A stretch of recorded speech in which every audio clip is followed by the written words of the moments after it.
Okay, we are at 8:16. I think we can get started this morning.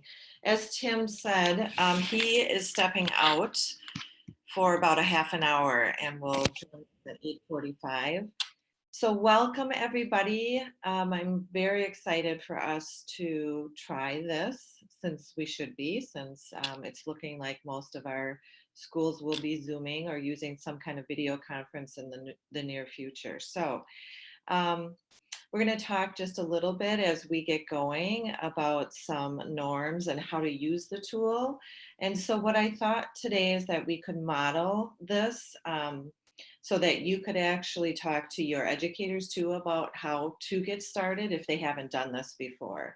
So if it was a first time experience using the tool, if they want to just talk about some of the features of it. But for us today, basically, you will see if you hover, if you take your mouse and hover towards the bottom of your screen, you're going to see this pop up. It looks like this. A couple things to make note of. Audio mute. I'm hoping that all of us are on mute at this point so we don't have background noise. And that's pretty typical. It's a norm to turn off your microphone until it's time to talk. And then the video only off if bandwidth is problem. I put that on there. Students in a classroom experience, it's really important when you're connecting over video that you can see each other. Again, they know each other, they've seen each other face to face, but it's really important to continue to build that relationship, and having a visual of each other is very important. Now, for us today, as we are going through a bunch of things, you don't have to have your video on. A lot of times I turn my video off if I'm participating and doing most of the listening during a meeting. But I do ask, we are going to go to breakout sessions. So you will be in smaller groups, and we'll do that pretty quick here because I want us to introduce ourselves. And so if you could turn your video on at that point so you can see each other as you're talking, that would be really appreciated. And then the chat, if you want to open it, just click on that chat icon. And as we go through our meeting today, if you want to do shout outs or questions, we will have some documents for questions elsewhere, but certainly feel like at any time you want to participate, since there is a large group, it's hard to just, break into a conversation at times, but feel free to do that, absolutely. But go ahead and use that chat feature as we go along today in the meeting. So some Zoom norms. I'm sharing my screen right now. In just a couple minutes, Jeremy from Madison College will be sharing his screen. If you have something that you feel would be great for the whole group, you can share your screen, and that's another quick little button on your bar at the bottom. And you can certainly use that. Just let us know in the chat that you have something that you would like to share with the group. We talked about the chat already. We'll be breaking into rooms so that we can share ideas and information more on a personal and intimate level than in a big group like we have right now. And we'll be using some collaboration docs, and you can see how we'll be using those today. This presentation actually is not really like an information presentation. It is located in the i90 94 folder for today, just so you know. It's in a PDF, just like I'm showing right now. But as you start thinking about doing more virtual meetings, you want to have some kind of visual to help guide the learning. So that's what this is about today. And then we talked about our mic being muted. And I think that's it. So if you have any other norms, just throw those into the chat. And hopefully we have Lene on. She won't be able to speak today, but she is in the chat. So if you want to put anything in there. And we have a guest speaker today. Actually, let's get into the agenda and we can talk more about that. So we are into our welcomes. We're going to have a WASCD update from Kelly today. And then we're going to get into a presentation from Jeremy at Madison College about their programming for us. And then Heather's going to talk a little bit about the PRMG grant. And then at that time, we'll probably have a break before that, just so you know, we will be breaking because this is a long meeting. So typically, you know, an hour is a typical or video conference meeting. But since we are going for a while, we will have breaks, a coffee break, 5 minutes per hour is typical. So count on that. So before Denise Waters talks to us, we'll probably get a break in, and she will be speaking about her experience in the Seattle area. She's a principal of Hollywood Hills School, and so she'll be talking to us for about a half an hour. And then we'll get into pandemic planning. I'm hoping Janice is on board. Janice, are you here? I'm crossing my fingers that Janice is with us. Or maybe she'll jump on later. Because she has a great perspective of what's going on in the entire nation. She has a group that she's working with, and every day she's sending us new information and updates. So hopefully she'll join us. She was going to join us face to face. So hopefully she'll jump on. And then, so we'll be going through the planning sheet that I sent out. We'll break out in groups and talk about what is working for our district and have time. And then we'll go into, if we have time. Tim said, if we spend the whole time on pandemic planning, that's fine too. These other pieces right here can be pushed to the main meeting. So now, as we take a look at the agenda, excuse me, if you are not part of the 9094 group and are just joining for the pandemic planning, you may want to come back at 9:30, totally up to you. I'm recording this as well, so if you miss pieces because there are meetings today, that is just fine, and I will send out the recording. So let's do this. Let me go back here. Let's try our first breakout, and you guys can introduce yourselves.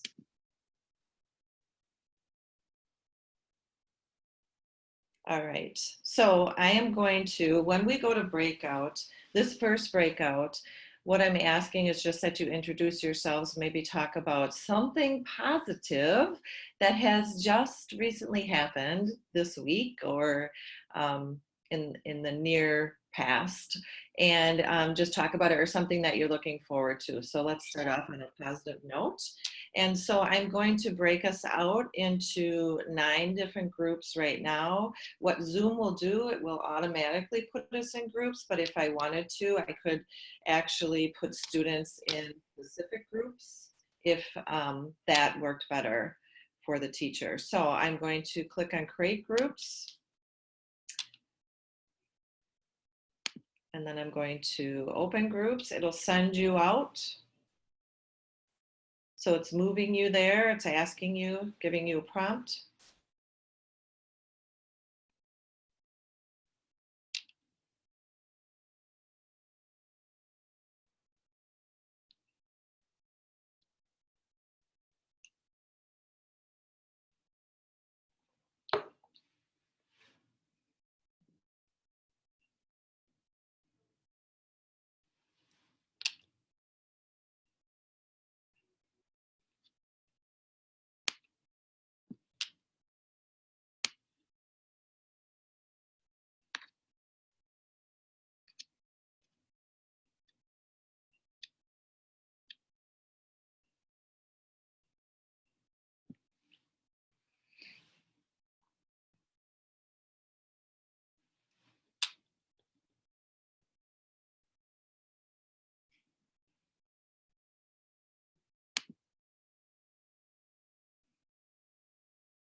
Can you hear me now?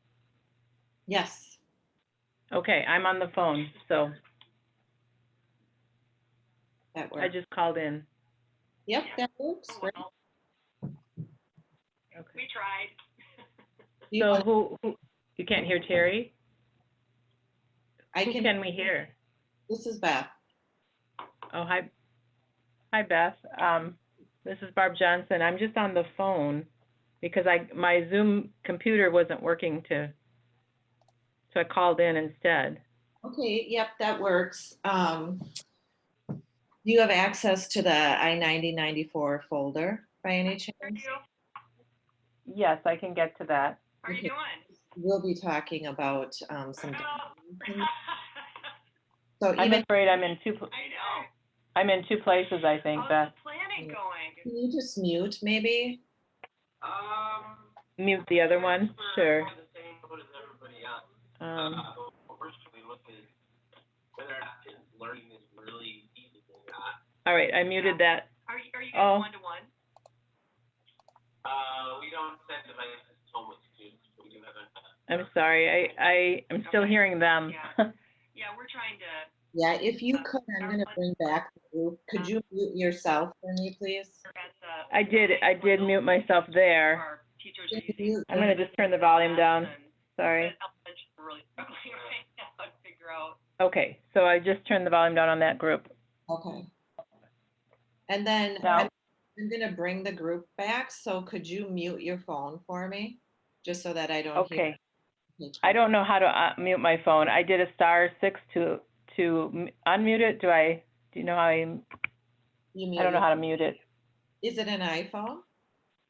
No, it's just my desk phone. Ooh, okay. Can you put it, okay, you can't put it on hold. I can try *6 again, see if that works. Okay, sounds good.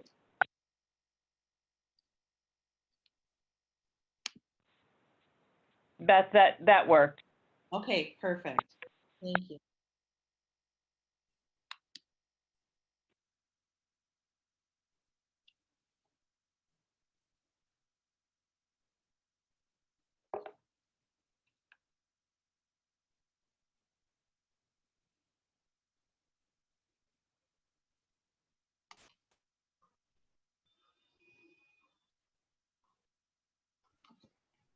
Morning, everyone.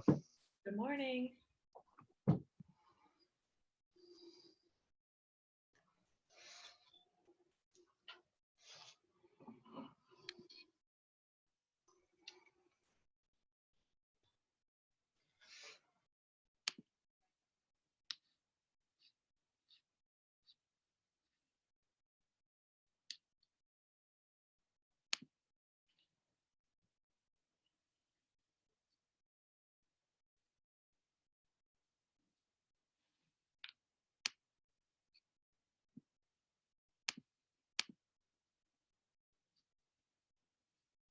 All right.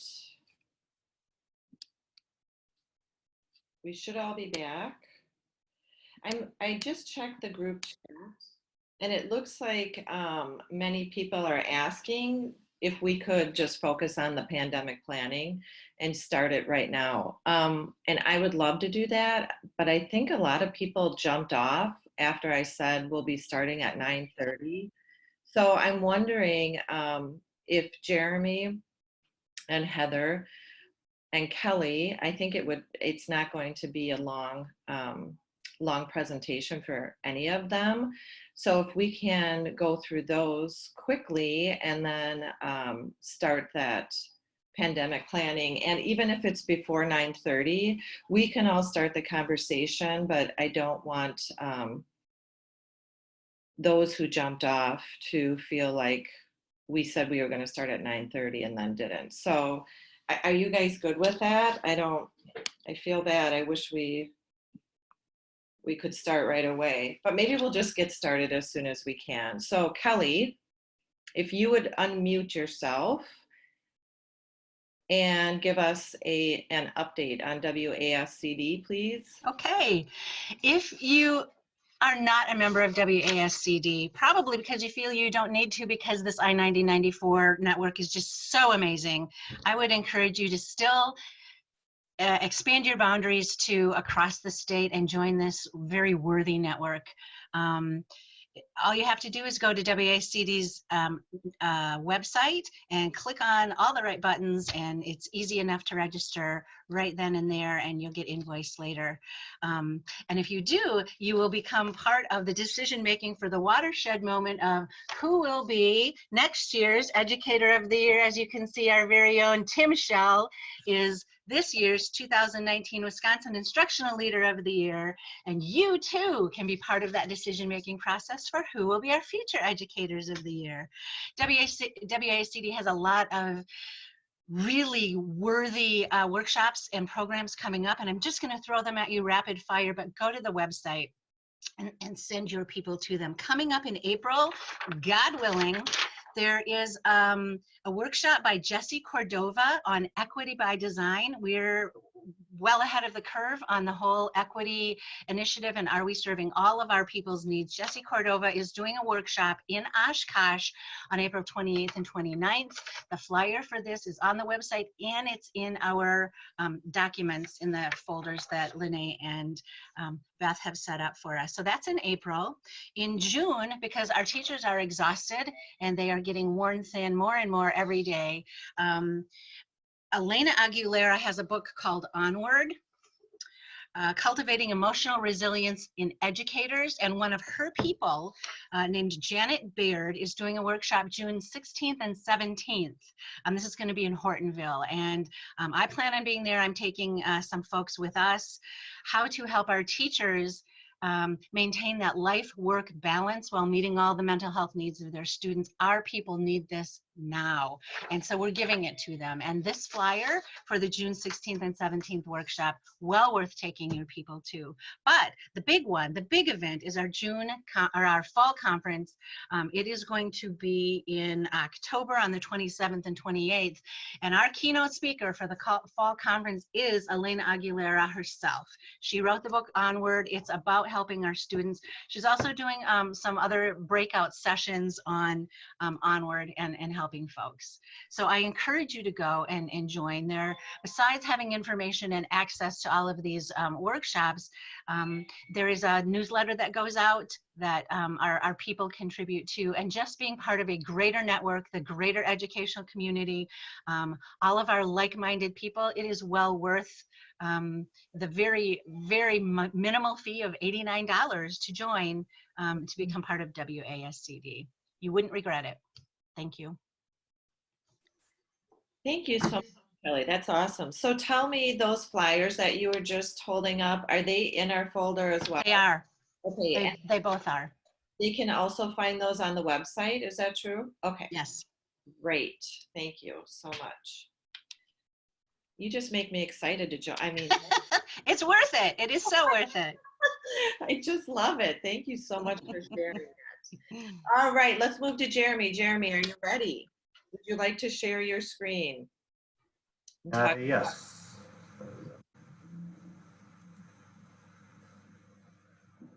Okay. Hope everyone can hear me. So I know we were really looking forward to having you here on campus today to really show you kind of what we have on campus and what our campus looks like, because it is very amazing. My name is Jeremy Walden. I am the Early College Partnership Manager here at Madison College. My background is K-12 education. I had just started here back in July, and I spent 12 years in K-12 education. I have my administrative license and also my school counseling license. I have been an elementary administrator and also a high school counselor. So I was hired to really bring someone onto the staff here who understands K-12 and kind of work from that focus as we create pathways and create opportunities for high school students to earn college credit. Madison College is really one of our big initiatives is growing our dual credit and credit for college credit for high school students. And you can see that on the next slide is our team. If I can get my response to it here. Maybe. I have too many screens going on here. Jeremy? Yeah. We can hardly hear you. Hardly hear me? There, now you're back on. Better? If I sit really close, okay. Our team has grown about a year and a half ago. It was 3 people. We are now up to, as you can see, 12 in our team. And we're really focusing on building advisors and student support here for high school students who take college credit. I want to quickly, we'll just go through some definitions so when I talk, you kind of understand what I am talking about. Dual credit is an umbrella term for all of the stuff that you see on your screen. Dual credit really means anything that you're getting high school and college credit at the same time. The first one is transcripted credit, which is a lot of you will have in your districts. This is when your high school teacher is teaching our college course in the high school. Start College Now is really a statute, which is really talking about how classes are paid for juniors and seniors to attend our technical college on site or take them online. This is what you see goes to your school board. 3814 contract is a contract that we hold with school districts. So sometimes we send out instructors to your districts to teach our classes on your site. Youth apprenticeship, we have a lot of stuff that goes with youth apprenticeship. You're all aware of what that is. Advanced standing is a retroactive credit. So this is where you don't have a teacher who might be able to teach the program because they don't meet our requirements, but you're teaching the exact same class.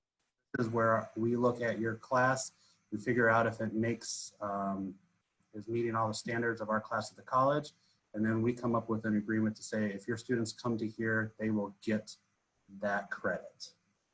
And then academies are a group of classes that lead to a credential or industry certification. So we build academies that lead to our college credentials, small technical diplomas, or industry certifications, all which are on the Tech Incentive Grant or Act 59 for you guys, which gets you a kickback of up to $1,000 right now. So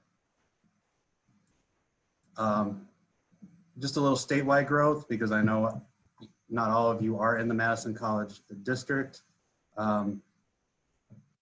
We have grown in the state, almost doubled in the number of credits, and have added about 21,000 students over the last 4 years. So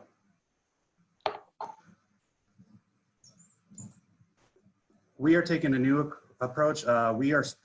My job is to strengthen partnerships and awareness of what we have. So that's kind of where I come here. We are actually in the middle of meeting with going out to every single school in our district, which in the Madison district is 48 public high schools, 42 districts. And we are meeting one-on-one with principals and counselors and really going through data, what we have to offer, talking what might work in their schools, and just so they're aware of what we all can offer with them. Growing dual credit enrollment, that's where some of our advisors come in. How do we get them out in schools to help get students enroll in dual credit, the opportunities that might already exist, and also adding new opportunities. We're growing academies. We have, I believe, about 10 of them that will be on our campus next fall that students can come onto to get those short-term technical diplomas and certifications. And then the other role is we are really working on doing professional development for teachers, leadership, support staff. This can be anything. Our Disability Resource Services is going to be working to put together something for the summer, late summer, for special education directors to come on and really understand transitioning to the college and how transitions plans can be written. We're developing a whole new model for counselors of learning programs. So it's not just a come in and sit for 7 hours, one day a year, but really an ongoing professional development for high school counselors. And then we also have a lot of districts coming onto our facility before school in August to do 1 day of professional development on our on our campus, so they get to kind of see our campus and get to hear about it, but then also just run their normal professional development in one of our facilities. And then also the early college support. So when students would come onto campus before high school students, they would have no one to really go to. So we now have an entire office that is kind of just for high school students, that they can come in and get support. They have their own advisors who are trained to work with high school students in that.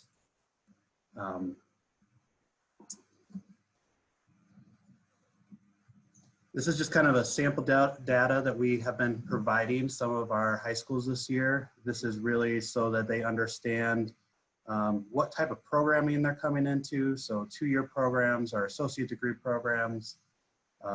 We have 2-year technical diplomas. Those are apprenticeships. Our transfer program is our biggest one in Madison. In Dane County, we are the transfer school. So we have about 40% of our students come here to go on to UW schools, 4-year institutions, and then our less than 2-year technical diplomas, certificates, and then people who are coming in undecided. Across the board, we have noticed that we double our enrollment in those 2nd and 3rd year from almost every school in our district.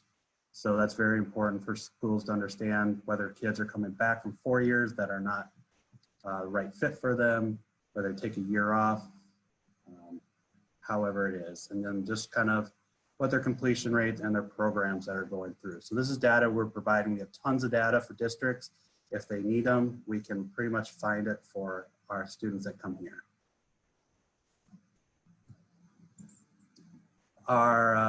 This is kind of our menu for our dual credit. We do it by areas of study. So this is one of Keys. I used it because Tim was kind of running this, so he's seen this.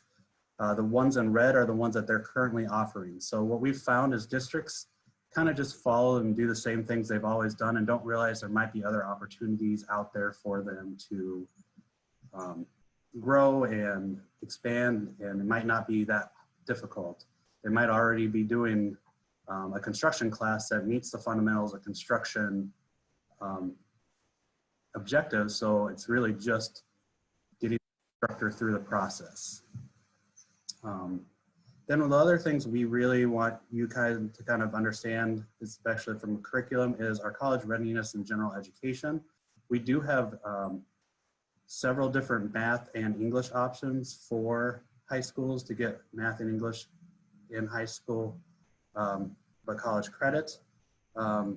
All of them, except for the oral and interpersonal communication and written communication, are actually can be taught with just your math or your English license. So the oral, interpersonal communication, written communication are transferable courses. So there are 6 credits that transfer anywhere within the UW system. So those teachers must have a English or communication master's or a master's in education plus 18 credits in English. So I did put in my folder on the drive all the qualifications for teachers. Up in the area that is not general ed, all that is a bachelor's. And if they don't have work experience, we give them a 40-hour externship out in the industry to make them meet our qualifications to teach. The other thing, just so we have worked very hard in the technical college system to build what's called stacked credentials. So when you see our academies are a lot of these stacked credentials. So this is biotechnology, which is a 2-year program, but we have this biotech lab support that is only 9 credits, and that's actually going to be offered to high school students on our campus next year. And 2 of those credits are actually in a lot of our high schools with dual credit as well. So if they would all receive that, they would all be on the Act 59 list for that. I put most of these documents in the file. These are just our academies. As I said, we're really growing these. And we got them from all the way from IT to GMOT and phlebotomy, a lot of EMS services. And then probably more related to you is what is the high school approach? What does this help you with? Obviously, it helps you transition to college. One of the things I always liked as a high school counselor was those kids who weren't quite sure if college was right for them, is putting them in one of our dual credit classes and showing them that they can be successful in a college class. Also, our math classes are classes that get them ready for college math. So if they might be a lower ACT goer or have problems there, then it's some way that they can help be ready for math and walk in to take the math that's in their program or in their transfer program classes. Again, constructing meaningful pathways in high schools. The next two slides, I won't go in detail, but they're also in the folder, are kind of some sample pathways we made for English and math and using dual credit and what that can look like in high school. Specifically in English, it's really showing a way that every student in your high school their senior level could be taking some type of college math. And then youth apprenticeship related instruction. I was a YA coordinator as well in my school, and it's really important in a small school like the one I was in to have a partnership with Madison College to get them related instruction that we're not able to offer in our district. And then I kind of went briefly over contract programs unable to offer in high school. So we've had some districts who've reached out to us about that written communication or oral and interpersonal where they don't have a teacher. So we are in contract with them to provide the teacher for them. They come to their high school so there's no transportation issues, and they can provide that instruction to students there. We also do some with like auto classes. We have night classes for high school students that are done through a YA consortium as well. So we have one school that actually they have no business teacher, so they completely write about three or four contracts a year with us to provide business classes for their school. And then these are just some of the high school sequencing guides. As I said, we put this in the folder. So if you're interested in looking at it, we're talking with high school principals when we're out as well, and how that works. Who are the right students, so our counselors know who the right students are. And then our math one and how our math courses might fit into a flow with high school math as well. One thing is math reasoning is brand new to us for next year for our high schools. It is our program level math. So any kid who takes math reasoning in high school and passes it will not have to take math if they come into one of our programs.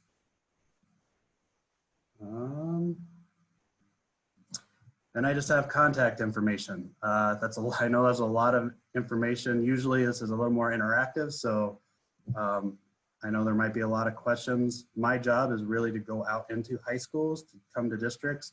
So if you want me to come out and meet with you one-on-one, or we might be coming out to your district to meet with your principals still coming up. We have about 15 districts we have not been to yet. So we can let you know when that's happening so you can join in those conversations as well. That's what I got, Beth. Thanks, Jeremy. Try to make it short as possible for you guys. Well, that was great, and actually appreciate it, and we have it recorded. So one question I have for you is that contact information slide at the end.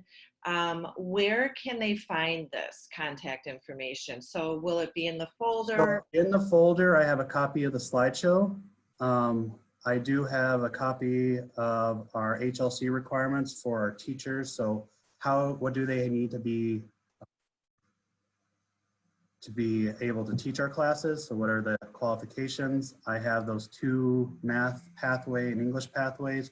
And then I have a digital copy of our information brochure that also has all of our contact information in the back. Okay. And this slide is also in that one in the slideshow. So. Okay, great. That's fabulous. Those of you who do not have access to the I90 94 folder, if you want to just shoot me an email at any time, I'll get you this information as well. So thank you so much, Jeremy. Appreciate that. No problem. That's it. And I wish you were here. The food would be good. We will at some point. We're all going to get through this, so we'll come and visit you at some point for sure. Sounds good. Thank you for having me. Thanks so much. Okay, you can stop sharing your screen. Perfect.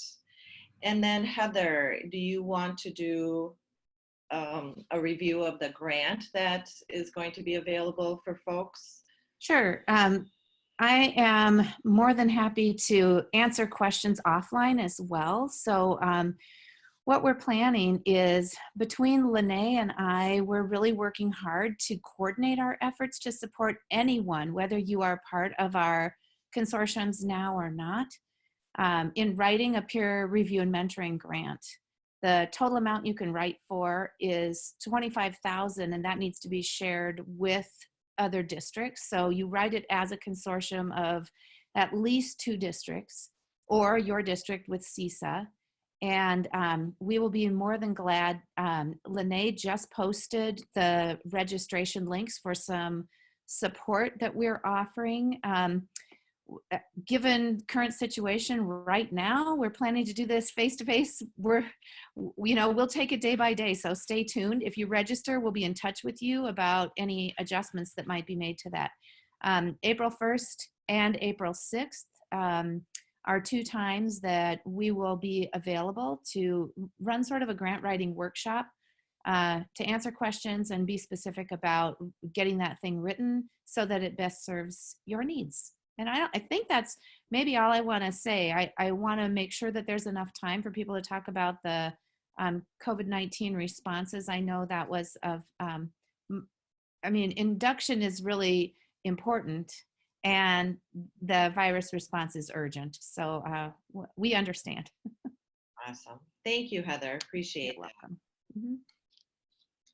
Okay, I will share my screen once again, and we are going to move into the pandemic planning at this point. So it is 9 o'clock right now. I'm wondering if we can take, let's take a 5-minute break and then come back. I will put a 5-minute timer up here, and then we're going to come back. And Janice, are you on the line? I think she's on her phone. I'm hoping she is. Well, when we get back, I'm hoping that Janice Murtis will kick us off and talk about how they have curated some really great resources for us and what she's hearing around the country. So stay tuned, 5 minutes. See you then.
Welcome back, everybody.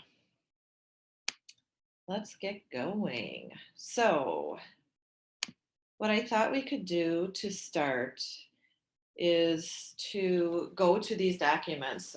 Those of you who are in the I90, 94 folders, this is in the pandemic planning folder. All of these are, but if you are not, you can go to this bit.ly address, and it is case sensitive. And I'd like you to have 3 tabs up, all 3 of these, with the Zoom going, and have the 3 tabs so you can access those. We'll use the planning sheet that many of you have jumped on already. We'll be using that sheet throughout this process. And then we'll also be looking at some burning questions that you have. And I just brought that up on my other computer, and I see that people are responding to each other's questions. You guys are amazing. This is so great. And then I have the last document on here it's a discussion page. So that's set up so you can see modeling a little bit. So when we go to breakout rooms, how can you capture the conversation? Because I cannot be in every breakout room. So how do you capture the conversation and bring that back to the whole group? So we'll be using that document as well. So if you could get those documents, I'll give you just a minute.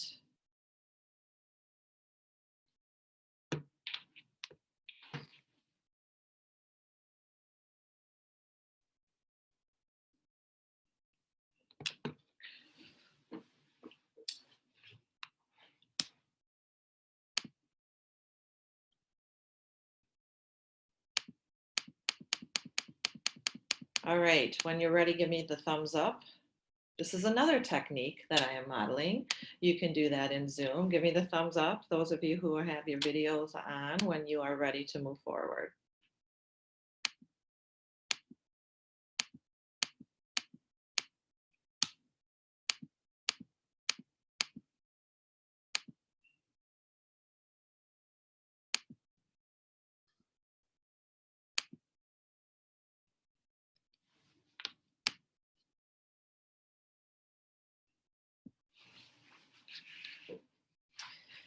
Okay, let's take a look at the first one, and then we'll get Janice as soon as she jumps on. She said she'll be on in a couple minutes. So just to go through this document with you, let me get rid of all of this garbage. So just at the beginning, this top piece, this is a starter video, and I found this honestly, I have spent every minute of every waking hour now looking at resources just like you have. And so where this came from, I'm not even sure, maybe some email stream, but I want you to know that this is a great starter too. So just to introduce kind of the steps to go through. Some of you may have watched this already. As concerns about the novel coronavirus spread throughout the United States, schools in states with confirmed cases have begun closing or developing alternative learning plans. It's easy to imagine panicking at the thought of the COVID-19 virus appearing in your district, but here are 6 critical steps K-12 leaders should follow if the virus emerges in your community. Step 1. Follow health department protocols. The Centers for Disease Control and Prevention emphasize that schools are not expected to make decisions about dismissal or canceling events on their own, nor are they expected to screen students or staff to determine a COVID-19 diagnosis. These tasks are in the purview of state and local health departments, which have liaisons work with school districts. Step 2. Develop a tentative plan for how school closures will work. While it may be tempting to close schools as a preventative measure at the first sign of outbreak, such a decision could have downstream negative effects, including causing anxiety in children, disrupting normal routines, and affecting parents who would have to find other childcare arrangements. Health department officials will help schools make decisions about when to close and for how long. Step 3. Monitor absenteeism patterns. An abnormal spike in absences over a short period of time can be an indication that disease of some kind is quickly spreading in the school. During this period, the CDC recommends perfect attendance awards and initiatives should be actively discouraged. Step 4, clean routinely. It's important for schools to routinely clean high-touch surfaces, as viruses can live on surfaces a long time. The American Chemistry Council's Center for Biocide Chemistries suggests using various sanitizers and disinfectants. A full list can be viewed on their website. Step 5, create communications plans. Providing staff, parents, and students with as much information as possible will help prevent misconceptions from taking hold. But school districts also need to keep in mind privacy restrictions and the importance of confidentiality when sharing the latest details. Step 6, consider limiting big group gatherings. As the virus spreads, it might be prudent to limit people's exposure to large groups of people. The CDC suggests putting together grab-and-go lunches or meal delivery options, rather than having students congregate in the cafeteria. The CDC has also recommended spacing out students' desks by at least 3 feet as a mitigation measure.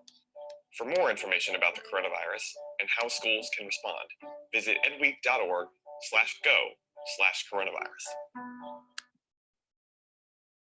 All right, so just to get us started, interesting points made there, and more guidelines and recommendations are coming in. So we do have Janice and John. John Johnson is also from DPI. And so Janice and John, would you like to address some of these resources that we have on here and anything that you are hearing or can share from the Department of Public Instruction? Hi, I'm John Johnson, Director for Literacy and Mathematics and for Academic Standards at the DPI. And given the topic today, I asked Janice Murtis, who is one of our experts in digital learning, to join us. She is the Assistant Director for Teaching and Learning, and she has been working a lot on our agency-wide group for the response to the pandemic. I guess we can call it pandemic now. Also working across the state and across the nation on digital learning in this time. Janice. Good morning, everyone. Thank you for having us and being able to provide some updates. I'll just go into some general things in the last couple days. We are anticipating more schools moving to some type of online learning. Getting a lot of clarification calls on virtual learning time and very basic questions like, do we need to apply for a waiver? No. Do we need to have a plan approved by DPI? No. You've got this flexibility under PI 8. The degree to what is defined as online and virtual has been interesting. We know there may be variants, especially with elementary, when we want to make sure that it is age and developmental appropriate resources.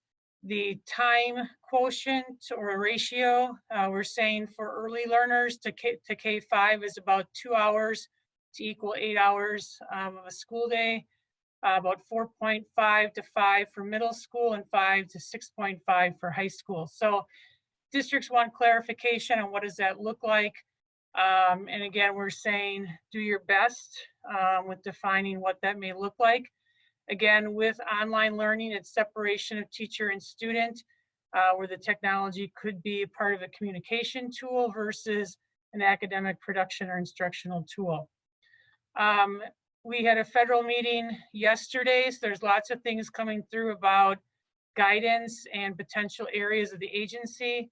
I'd refer you to Mike Thompson's letter to administrators to get all the latest updates across different areas of DPI. Things like testing, food and nutrition, accountability topics. Special education got new guidance yesterday. I'm going to ask them for an updated statement about serving students with needs in an extended online or virtual time and what that would look like. So they'll have an additional statement. Our early childhood provider, I've got a couple of resources yet to post today. So we're centralizing our resources on that virtual learning time implementation page. I also do have a couple of their plans that are coming in from other states that may be of value, but I know what Beth put together looks really good to kind of break things down. The most important thing we're telling districts is it's a little late to adopt something new. So what do you have internally? Take that inventory and figure out how to build upon that. And again, we at DPI aren't controlling the decisions of districts. A couple interesting things that I heard, we had a call yesterday at the California governor's office. They're looking at leveraging local television in this time of need, which was kind of an interesting concept, as well PBS programming for younger kids. Just heard this morning on a call, Kentucky is shutting down the whole state of schools on Monday. I've only heard of one district who is closing indefinitely, and that's Shawano. And the impact of that, yesterday I also had a call with the Wisconsin Parental Choice Organization. According to a recent Supreme Court case, they can also leverage virtual learning time. They are scrambling to provide resources. So, we are asking if you do have private schools in your area, they're going to be hit with this pretty quick. I think they're gathering Monday to try to figure out what virtual learning time means for them. But I did get a call, or I have to return a call. So Shawano is closing indefinitely. The private school called and said, well, we have to follow suit because of shared services and community decision making. So if you do have privates, you might want to reach out in the courtesy of the community planning aspect, because they will be scrambling as well very quickly to get resources to their schools. So, looking at resources, there's things coming in every day. We're trying to be careful what we're vetting through. We just don't want to put a bunch of stuff out there, what's useful. So we're just being very cognizant of that. And I think our CESA tech leaders will have a list of some of the better known content and digital tools that are offering extensions to districts in this time of need, which I think is pretty important. Yep, and it looks like you guys are, also getting your information together. I don't know if there's any Dane County tech leaders on, but yesterday I know they were meeting. I told them you guys are meeting today. I think they're meeting again this afternoon. So obviously you're coordinating quickly with your internal tech people as well and what this will look like. So I'm going to stop there just for general information and see if there's any general questions about this entire situation. I guess, Beth, if there's stuff in the chat box or you want to facilitate through. Yeah, if you questions. guys have questions, please put them in the chat box. And then in the meantime, Janice, one question that I have heard. So some districts do not have enough devices for their kids per se at this point. And I'm sure you have heard that too. Do you have any suggestions or what have you heard out in the field to support? I've done a couple calls with companies. We at the state are not going to procure devices. I think companies are being very respectful that they don't want to monetize things and, look like they're trying to be salespeople. But, and I'm not supporting any vendor over another, but you all have local vendors that you have options to access. And I do believe that they understand the urgency of potentially flipping devices pretty quick. If you've heard of the white glove service, that means especially Chromebooks come to your door ready to turn on, they're ready to go, they've done all the work for you. Haven't heard anything back from Apple if you're an Apple district. And I don't know if it was Waunakee or I heard a couple districts who were also doing an inventory of devices within homes and seeing, how do you identify the most needy students first? I do think it's interesting in regard to if potentially parents are also working remote, there may be competition for devices in the home. So that flexibility of when the work can be completed is obviously of great interest in how you devise if there's synchronous activities, being cautious of those things as well, in part of that instructional design. So I can, I've been actually writing down the chat here. I can, I guess, do an interview with Janice. Okay. Thanks, John. So they, a number, 3 or 4 asked about you mentioned hours equivalents. You mentioned online resources on the hours equivalents. Could you review that? Maybe I could probably put a link when you show me, or Janice could put a link in the chat. Also, they asked, related to that, review the time ratios for elementary, high school, and middle school. So that's technically not in writing. I'm using what Nina has developed because they did 5 virtual learning times last year. But here, if you want to write it down so we can see it. So elementary, we're saying 2 hours. Yeah. John was right. Okay. We're gonna. Okay. We'll have to switch here. John, all right. Just hang on a second, just so you know, like I kind of captured some of these questions in the burning question doc, just so you know. So it will be documented in there. Okay. So if anybody Perfect. wants to just go to that document right now. Yeah, if you wanna show that, that'd be great. So if I, She's ready. so you're gonna capture what Janice says. Yep. Yep. Perfect. Okay, I'm gonna get the laptop off. Okay, perfect. There we go. All good. Thanks. John and I are having so much fun here. So elementary, think of 2 hours, and this is 4K to 5. We know 4K may look differently. There probably hasn't been a lot of discussion on 4K, especially if it's community-based. But 4K to 5 is about 2 hours. Okay, got that. You know, middle school 6 to 8, we're saying about 4 to 5.5. And this is assuming you're probably leveraging maybe like a project base, or again, you know, that'd probably be integrated across subject areas. And then high school 5.5 to 6.5. And again, that has variance as well, depending on how your schedule is structured. You may be in a block. But I think, you know, public schools don't have to report their hours. This is interesting. When I talked to private schools yesterday, they do actually have to by statute report. So they're going to get clarification on that reporting. You know, this is your local accountability, what this looks like. Your option of instructional design within that. I did not get resources from a couple districts. They were doing some interesting things where they were taking their digital tools and having teachers overlay instructional activities that could be connected to them. So, you know, this is all in good faith. Obviously, in extended time, you know, there may be flexibility. So this is probably the best experience for districts to talk about competency-based learning. So if you have teachers define a unit of learning targets, completion, maybe an assessment is a deliverable. Again, within 2 to 3 weeks, you could have an assessment activity. You know, students may not take that entire time. So introducing competency-based learning within that instructional design could be very valuable for teachers to understand. Don't think of it as a time thing, so they're not making up a bunch of busy work, rather a completion. So that's where the project-based model seems to be rising to the top a little bit. You know, that online component for students, you know, it could be interacting with content. It could be communication with the teacher.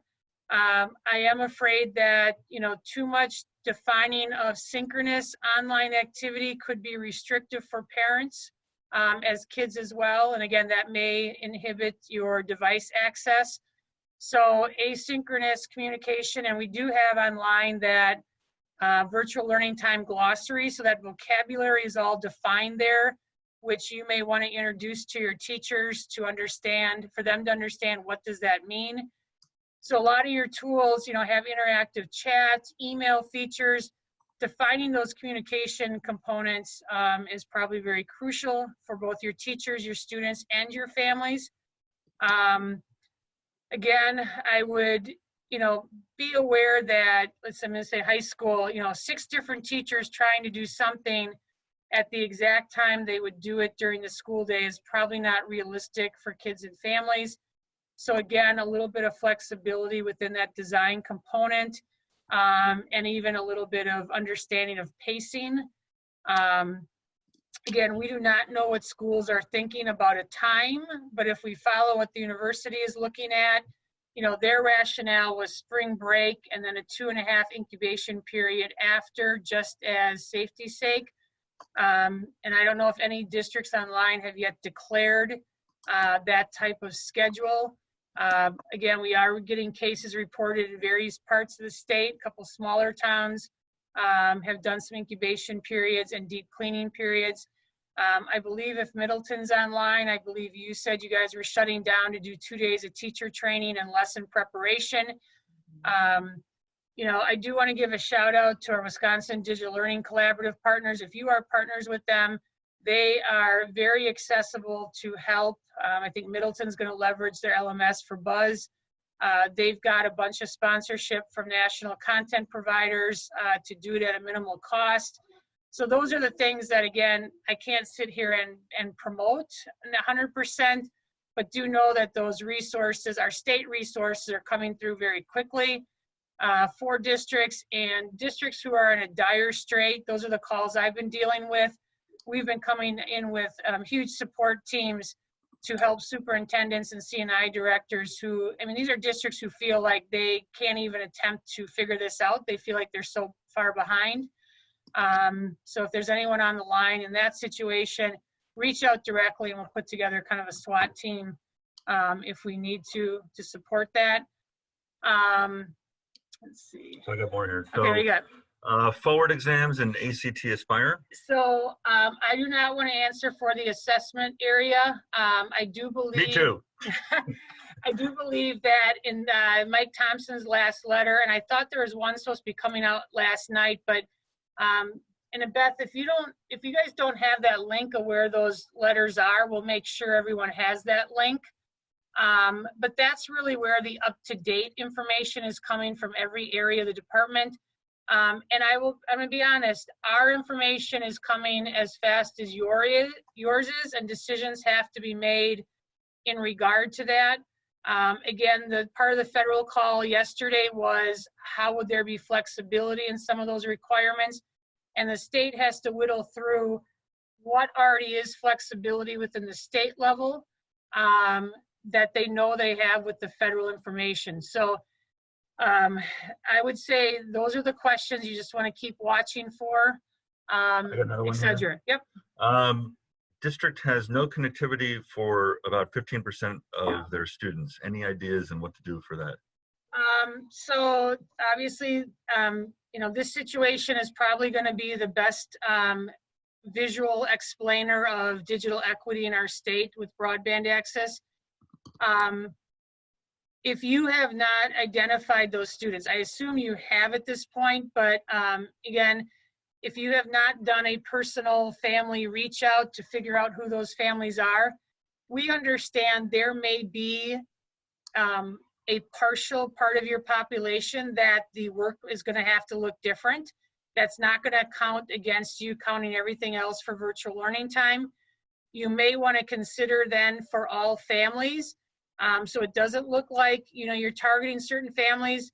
Are there phone call opportunities? Can teachers access their phone lines from home and keep that as a form of communication available to parents? If they do have a data cell plan, what's the minimal use of that plan? Again, is it for communication? The completion of work obviously may again look a little bit different. We realize students have to have a little grace on deadlines. So again, for some students, it may be that some of that information is going home in a different format available to them as well. Okay, I got another one here. So just, I do mention though, there are companies, if you could have accessibility with options, Verizon just put a jetpack, they have it on the state contract for purchase. Khajiit was supposed to be coming through with something as well for that connectivity. So that may be something to consider, emergency purchases. I've had questions about $4A for service plans. Unfortunately, that's not accessible. The federal government is getting requests from the FCC to open up E-rate for emergency purchases for home connectivity. And we hear that maybe they'll have an answer as early as next week in that regard. So So another one was, are there attendance requirements for virtual days of learning? And the second piece of that question. So attendance, just, and I think, we're very fortunate as a state. We are way ahead with our virtual learning time innovation option. And then we tested it last year. Even districts who did the snow days last year, they had to come up with different metrics of what they counted as attendance. And nearly all the schools said it was completion of the work. So think of this as, you probably aren't going to be able to have teachers record attendance until work is returned, and maybe it's a 1.5 week time period after your closing, when kids are back, that teachers report, again, based on competency standards, 90% of my students completed 100% of the work, another 15 did 80% of the work. We do not have a standard of that, nor I don't think it's advantageous for districts from an equity perspective to think of synchronous attendance as a fair thing for families in schools. Doesn't mean some schools won't do it. I will say we've gotten requests or questions from AP teachers, so it may vary by subject area and need of certain areas to have that synchronous discussion. So, yeah, I don't think, so. I don't see any other questions that I missed here in the chat. Beth? Okay, thank you, John. We have some questions on our list that I'm hoping that you can stick around so we can address. Right now, we have a guest speaker from the Seattle area, Denise Waters, and she's going to talk about her experience as it relates to closing the face-to-face portion of her school. So Janice, would you be able to join us after she talks at 10? Yes, she'll stay in my office here. Okay, perfect. Thank you so much. We really appreciate that information. So I am going to stop sharing, and I want to welcome Denise to our Zoom meeting today. We're so excited to have you, Denise. There we go. Let's stop. Okay, Denise. Good morning. So the irony is, as I look out the window today, it's snowing. So we have snow and coronavirus. So and that is an anomaly in Seattle. That right? is. Yeah, it has been something else. So I'm glad that I can be here and share with you guys a little bit of what we're going through right now. We have new issues to deal with overnight. The governor has shut down all the schools in a 3-county radius and put some restrictions around things that we could do. And so we have now paused our online learning. We're going to finish up today. We're going to meet today. We're going to come up with a plan.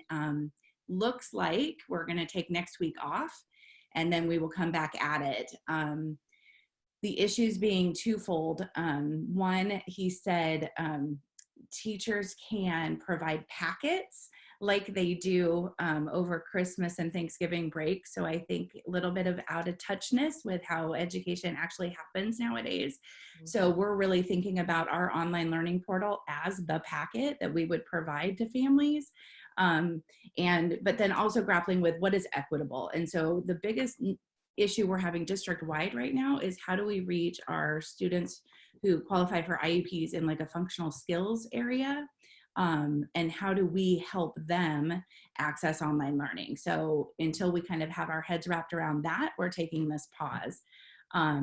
But with that being said, I am an elementary school principal, and so we approached it from a point of view where we surveyed all of our families to find out how they would be accessing the online learning.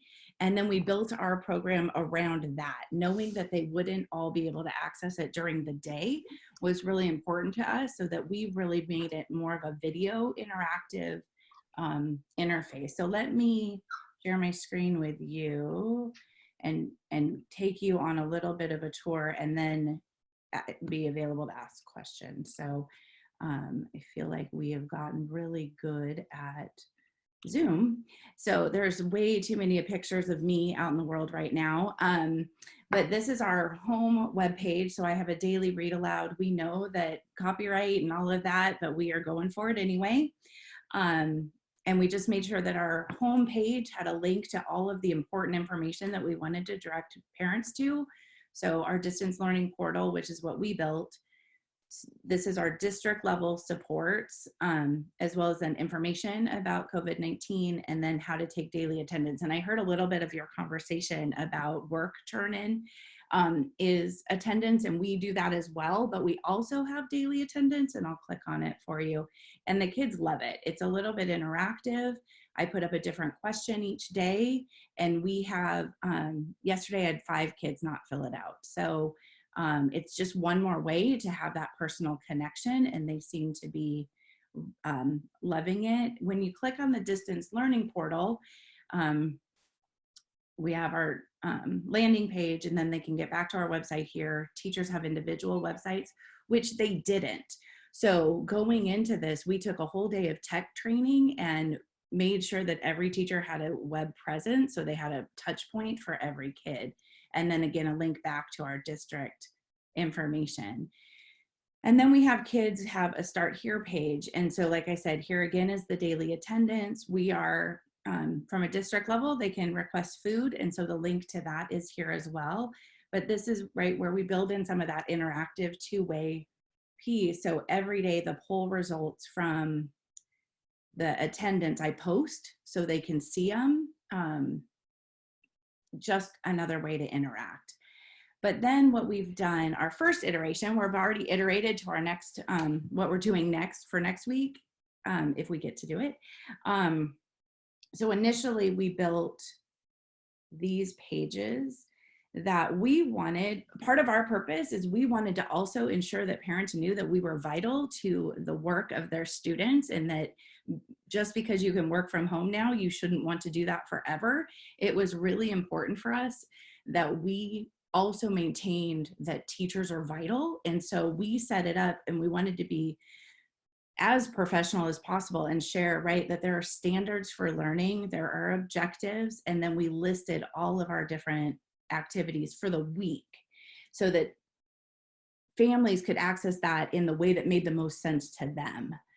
Where we've iterated on that now based on feedback is this is what we've set for week 2, where we would have every day, this is what you do, here are your standards for the week, and then this is what it would look like on Monday. So of course there's going to be kids not accessing it on Monday, but they can then gain access to go through it. The other piece that we've been doing is because we decided we didn't want to do all online teaching because kids wouldn't be accessing it in real time. We've really spent a lot of time making videos.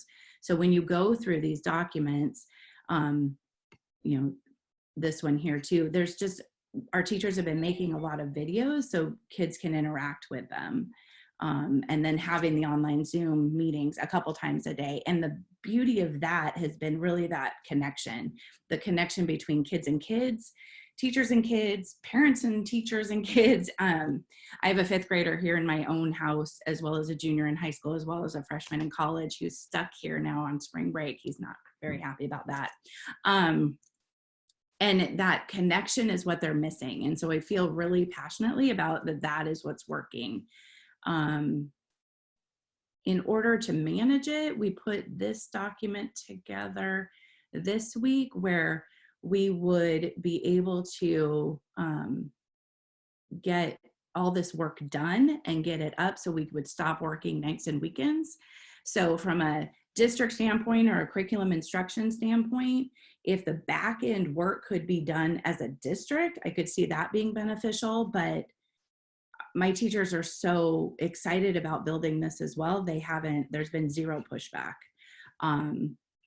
So that is what I know right now. So I saw that somebody had a chat.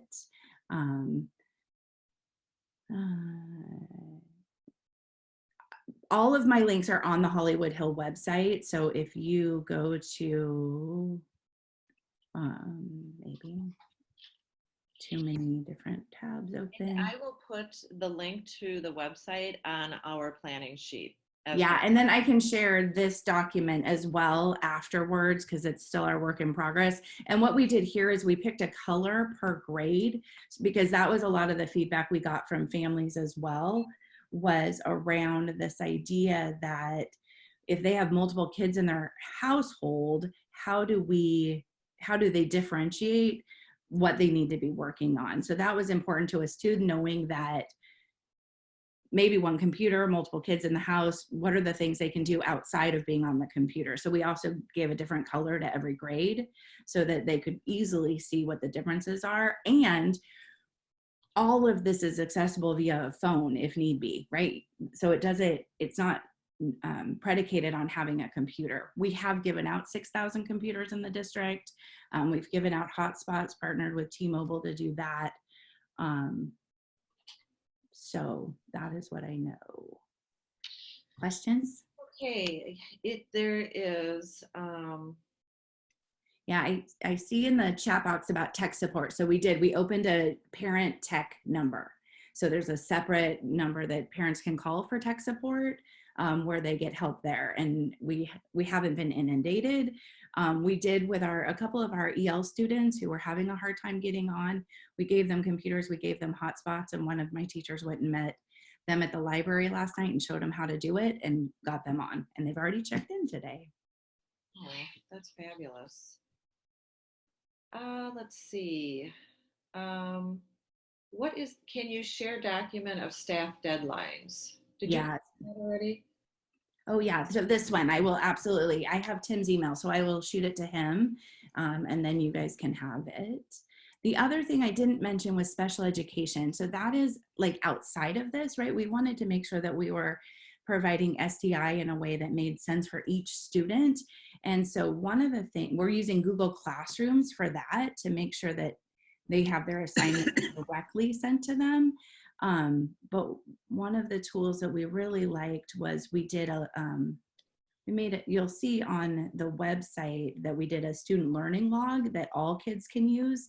But for each of our students on an IEP, we made them a personal to-do list each day. So that they can go to their Google Classroom, but they also have this. We have a lot of students who qualify in learning behaviors, and so they needed something more concrete to be able to understand what they needed to do. Okay, so that is one of our burning questions, is addressing needs of special education students that require accommodations. Yeah. So you create this more specific list for them? Yes. So each of the case managers was doing this. Okay. And so that is one of the things we're grappling with, right? I can say that across the district, we haven't completely figured it out. We're doing, real-time planning, but for the teachers in my school, we made personal contact with every student on an IEP to basically say to those families, what else do you need? Because we can assume we know, but do you need something else? And so some of them said, we need fidgets, we need a daily schedule, we need a daily check-in. And I think as a district, we have to decide where our limits are. I have a couple kids who have behavior techs, one-on-ones who are with them all day.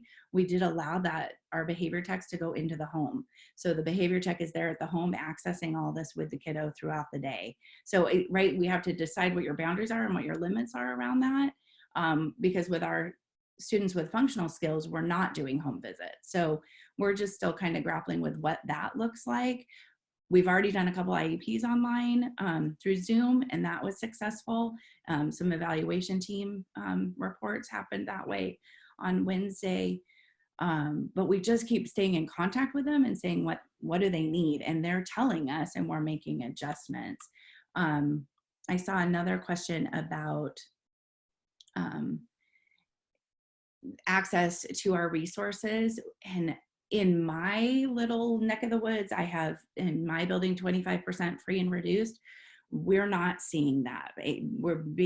All of our students are being able to get on every day. There's a few that are opting out. and few by meaning like 2, that they have other things going on and they're just not quite ready to go there. I do have a student with autism in 1st grade, and the parents are like, just give us a week. I need a minute to get his routine at home before we access it. Across the district, I think we're about 16% free and reduced. And so we are a very resource rich district where we do have one-to-one computers that we have been able to give out. The kids don't have them at home normally, and so that has been a big learning curve.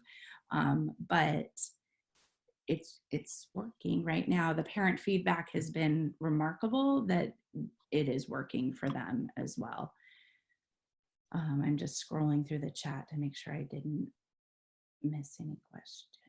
Oh, collaboration. So that was a big piece that was important as our team, my leadership team. We really talked about what is collaboration, and then we had the team talk about that, and we really defined what collaboration was.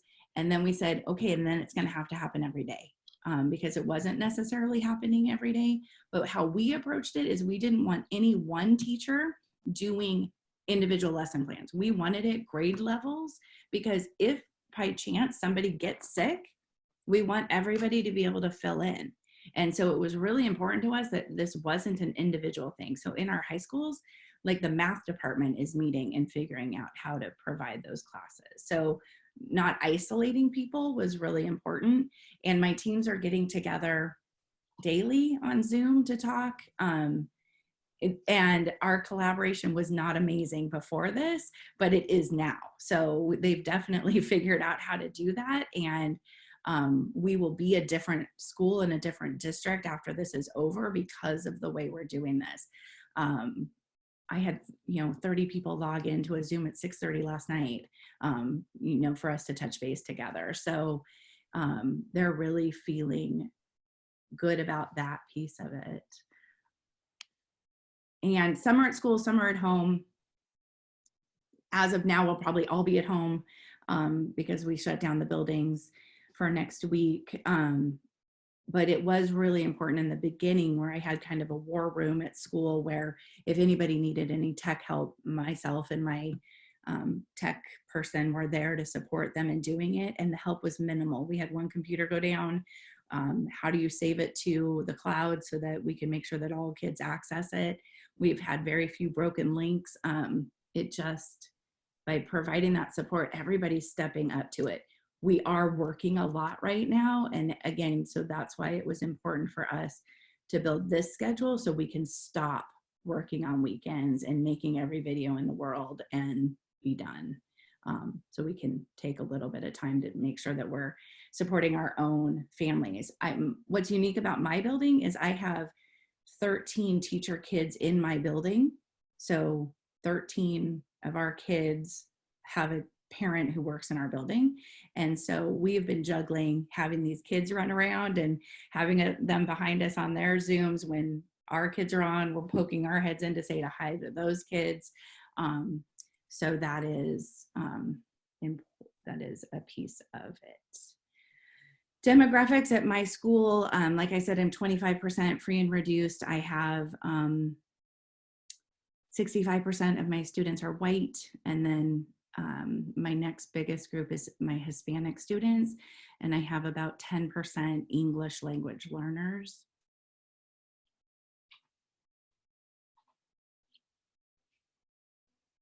Oh, and to build the plans, what was the time on that? To build this plan, the first week took a couple hours. What's been taking the time is making all the videos to go with it. And making sure they're personalized. We also decided there's a ton of videos out there in the world that we could use, like Zern and those types of things, and Khan Academy and a million different things. But for us, the personal touch was important for the kids to see their teachers teaching them. We also made a lot of videos around how to use the videos, how to access it, how to pause a video and take notes. We had one of our 3rd graders, who's a kid of a teacher, made a video for us that we're going to post today of how to do split screen. So you can take notes here while you're watching your teacher teach here. And then you can open even a 3rd box and do your Google form assessment. So they're figuring it out. one thing they are doing that we had to communicate to parents is the kids are setting up their own Zoom meetings and communicating with each other that way, which is, that we just want to make sure parents know to have parental controls on and to be paying attention to what their kids are doing. I did have a student who told his mom he was working on his stuff all day and he never logged on and did any work. So we imagine he was doing something else on the computer. So we made sure that that parent knew that as well. So with that, Denise, would you suggest them creating some kind of, I don't know if you want to call it agreement, but maybe some norms, or Yeah. like parents are, do you have something like that already? Yeah. If you go to, I gotta move the chat out of our way. If you go to our North Shore Learns, the overall district site, we definitely, for students, put in information around how to engage, tips, the netiquette, all of that. So that's all live on the district site. Awesome. Yeah, that's fabulous. Mm-hmm. And I love that, that communication with parents to check in with your student to see, or their child, what are they actually working on, when they say they are working on something. Yeah. What other questions? Does anybody have any other questions for Denise? I see that there's a question about the different Zoom accounts. We just had individual teachers sign up for theirs. We have Google accounts, so they use that. Then and Zoom has opened it up to the more paid for model. So there's not much on that back end that we've had to do. The other thing that, every vendor in the world is sending emails about this is now free to kids and this is now free to teachers and all of that. And we decided we're sticking with what we know. We're not introducing or trying not to introduce too much new technology, not too many new websites, because it's just overwhelming. And truly the feedback we got from parents this week was, that's a lot of stuff you put out there. And I just keep saying to parents, that's a nice problem to have, right? Like we were concerned that we wouldn't give them enough for their kids to do. And we've ended up getting the feedback that it was too much. And I would rather be there, because it's going to ebb and flow when they can access it, when kids get sick, when they don't. And we've also made sure that we've been doing some mindfulness. I did some whole school Zooms where I did like a mindful minute, and I needed it as much as the kids did to just take a minute. Like, this is all going to be okay. So also addressing that SEL component was important to our building. I love that idea. Definitely. Mm-hmm. You got to keep that. I mean, there's a lot of anxiety and stress right now. So yes, I think all of us need. Would you like to lead that for us, actually? I'm happy to do it. There's so many videos of me, like pick which one you want and put it up there. We will be on those this afternoon, because we're going next week, what we were planning for week 3 was to do some virtual field trips, and I would lead those. So, just keep brainstorming. How do we keep reinventing it? We're out of school now until at least April 27th. And that at least I think is important. And Tim, you asked about Governor Inslee, some new public health orders. We have to provide childcare to healthcare workers. So that'll be interesting, and how we limit and how we screen our nurses. My nurse has been this week getting caught up on things. So she hasn't been very busy. And so we think that we will probably be screening people as they come in, fever screen. And then our paras have been, our classified staff have been working lunches. They've been prepping things for teachers. They've been making videos so that they can keep getting their hours as well. So we also manned just a general question line, and the para educators did that at a district level. Again, there were like 6 of them there, and we got like 3 calls. So there's just not a lot going on there. So I think the biggest thing for us to grapple with and figure out today is how we keep doing this, knowing that it's not going to work for every kid. And so the big question for me is, we've always talked about equity, like every kid gets what they need, versus equitable access. And the governor said equitable. So I think we have to grapple with what that means. And this idea of sending packets home. I have a teacher who has a student, a child, her own child, who has Down syndrome, and his teacher just sent a packet of things home, and that's not super helpful for him. So I think we just still have to figure out some of those pieces. That is very insightful. You know, when we talked about UDL, you know, right now we're putting everything in the cloud, and that doesn't work for everybody, right? So Right. just mindful of each student, each family, and how we can support every single child with their needs. Right. And again, what's working for me in that right now is asking those families, right? Those some of one-offs, just asking them. We will probably have to offer summer school. We probably will have to do some other things for some of those families that we can't provide SDI in a way that makes sense for them right now. I made notes to make sure I told you all the things I wanted to tell you. So let me look and make sure I did. Yeah, the personal contact. Okay.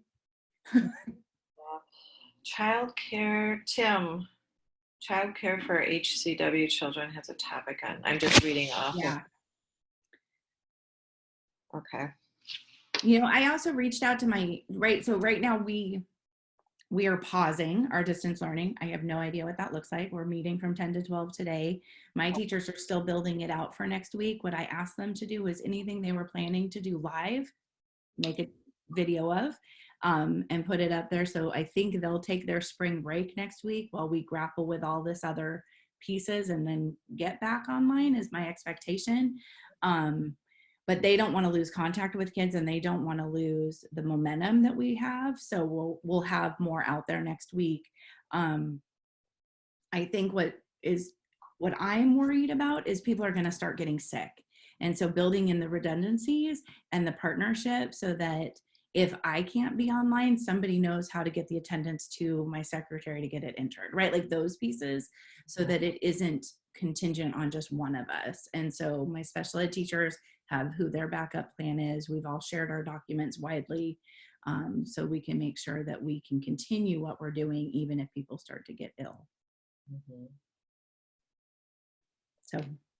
So speaking of that, so the teachers, I know you talked about having a day of training, correct? So, yeah.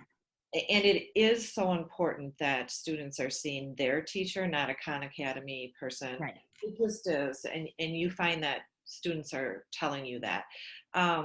So did they all learn how to use, what are you using, Screencastify or? Yeah, Screencast-O-Matic is what we are using. They're doing, some of them even use Zoom to do a recording, and they just practiced it. So we do have a lot of online learning that we already do with our teachers, but they hadn't always done it.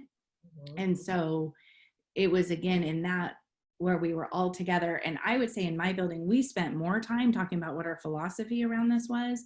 And then they went off and learned for a couple hours of how to do this, because we focused on, we don't want to introduce Google Classrooms to kids who haven't seen them before. We don't want to introduce new ways to chat and that type of thing, right? Like Zoom was the thing that we were going to introduce new, because we just felt like it was too heavy a lift for our kids as well as their families. And I wonder too, as you know, as you move into late April or you need to reinvent or something, that maybe is when you can start talking to the students about, now we're really comfortable with this type of learning. Let's try something. And yes, and let me show you what I did for my teachers, because anticipating that might be a thing, I built a Google Classroom for my school. We've always had it, we just haven't used it, but in that way I can give them assignments so they can start seeing how it works. And so what I've been doing there is around like resiliency, and how then they can see how Google Classrooms work and start thinking about how it might work for them with their students. And I'm able to provide them some content about like oh, okay, we've got to talk about play, and we've got to talk about, you know, how do we take feedback? Because we're going to get some, and right, being prepared for some of that. Yeah, that's awesome modeling while taking care of themselves, right? Or supporting their needs. That's great. Awesome. Okay. Sorry. Okay. Now we are at 9:57, so we have 3 minutes with Denise. Is there anything else that you would like to ask before we move to our next topic? Well, Denise, I just want to say thank you for making time out of your schedule to join us today. I think, you know, it's been very helpful for all of us, and definitely help move us along. And Yeah, good luck with your work. Yeah, you guys, whatever you need, like Tim has my email, get in touch, steal stuff from our site. Like none of it is proprietary. I'll come, like I told Tim, my brother is actually teaches college down in Platteville. And so, and he's having a baby in April. So maybe a field trip to your district is in my future. So thank you. Good luck. I'll be looking for your stuff online too. Thank you so much. Thank you. We really appreciate it. Of course. Take good care. You too. Stay healthy. Thanks. Wow, incredible. That was great.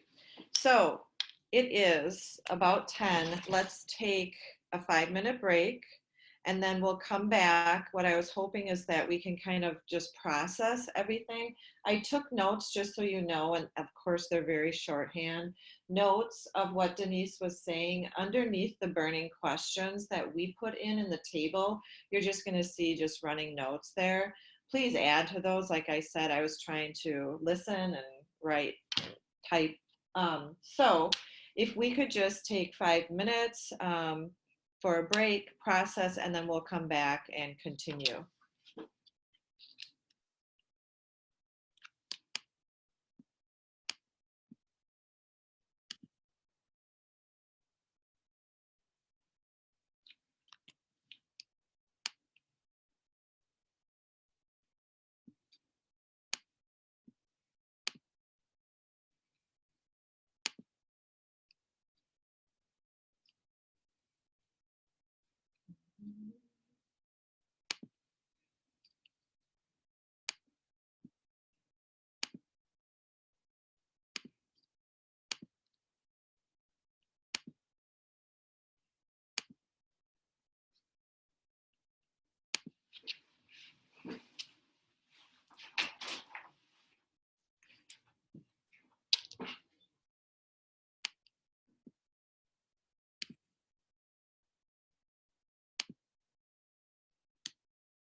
Welcome back, everybody. So we heard from Denise Waters. That was truly amazing. And some of the resources that we'll have access to help us set up will be very helpful. And Janice put in the chat as well. She mentioned that, you know, we have databases here in Wisconsin, BadgerLink. I'm going back to Janice, BadgerLink, PBS, Medium Lab, YouTube educational channels, our museum site, and so on. So we have to remember. And I loved what Denise said about just really sticking true to those tools that students know. You know, so if you're using something like BadgerLink or you know, some kind of video connection, the kids know that already. So starting at those points will be really important as you start your planning with your teachers. All right. I just want to go to our chat quickly. Google Meet has some flaws. Students are able to kick the host, teacher, and other kids as well, mute them. If we can, and what I found too right now is that Zoom is the most reliable video conferencing platform, and that at times I'll use Google Meet just to kick out a quick conversation with somebody, but nothing like facilitating a meeting like we are today. So, and it, you know, it's free. So I would suggest moving in that direction if at all possible. And a link to the DPI administrator email listings, that's awesome. And I'll make sure that's on there. I can't remember if I added that, Janice, to our planning sheet, but I'll make sure that that's on there. So, Janice, what I'm suggesting right now is that we possibly go back to Janice to our questions and make sure that we get that completed. And then if we could break out and have a conversation about what was resonating with you about Denise and Janice and what we've already talked about, and then go into the planning sheet. And at that point too, on the planning sheet, I'm hopeful that some of you who have started plans already would be willing to share what you have already. It is editable, so any of you can put your plans up there. It's in the yellow part on the bottom, so we'll get to that. Anyway, I'm going to go back to the burning question sheet, Janice, and if you could. I just want to make a couple comments. I think what you just saw was phenomenal, but I also know that they're probably 3 weeks ahead of the mindset of where we are versus the outbreaks that occurred. So everyone is scrambling very quickly. I think, you know, the actual implementation, some of the things you saw there were great, but realize that, you know, DPI is not monitoring those. Those are going to be left to your control. And I think that, again, the more of those type of examples of what does it actually look like and feel like, and how teachers are part of that creation part, and most importantly, that communication to families, that flexible, you know, options of when this is going to be completed, you know, that type of thing. So I think those are great. I think the more you see that, then you can localize what your options are, what you want it to be. And again, not knowing the extended time. The only other thing I will throw out there, and I'll put more links in, is if you are, I know you're busy now, but if you're thinking ahead to summer school, there is statute language of reimbursement 7 through 12 for online blended summer school. And I know it's hard to think about that, but there may not be an end point on this. So I'll make sure those links get there. And maybe after this settles down, we can do some more dialogue around that. But that is something to consider. As I've talked to superintendents the last couple of days, that hasn't even crossed their mind about the potential loss of state funding reimbursement if you're running active summer school programs. So, does anybody have any clarification questions for that for summer school? I know Janice said she's going to post some links.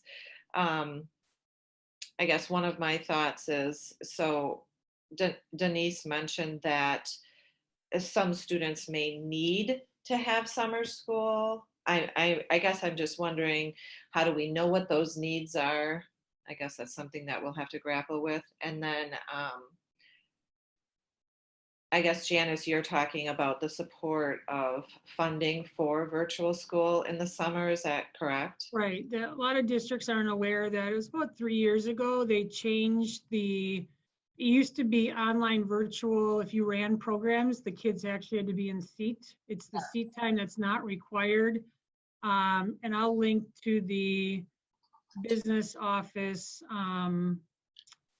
links they have about that, because they already have letters out. And I will also say that our WDLC partners have a whole online summer school catalog available to schools. So here's the links that are coming. You'll see the 2 summer school letters. It's a general one, and then there's a guideline letter for virtual or interim hours. Okay.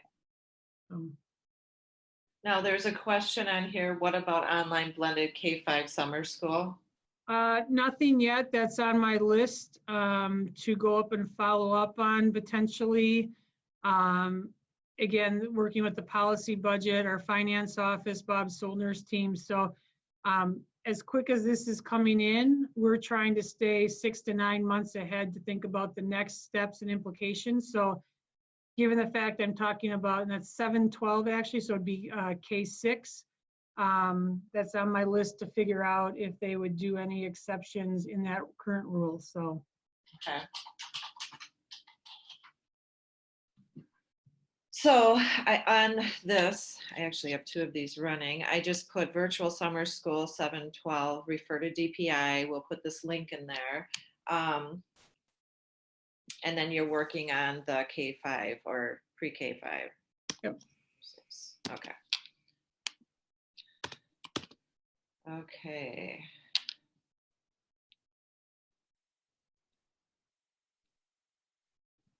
So I just added here, how are people addressing special education needs? And then I just added what Denise was saying, but also we'll wait for your directive too, Janice, because I know you're going to talk to special ed. Yeah. And that was good. That was good for me to hear, to give them some insight in what is possible or what it may look like in extenuating circumstances. So that was very helpful. So. Oh, good. Take that. How are people addressing free and reduced lunch? So it sounded like they have a system there. Is that something that will be district by district? And we have some examples here from various districts.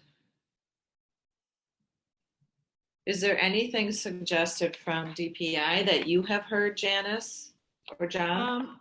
All I know is that they are working on it. Again, I think that's where those district administrator update letters are coming, as well as whoever your direct contact in your district is for that. But they are trying to ensure what the continuity of provisions would be, what that could look like, and potentially how districts could distribute those. So just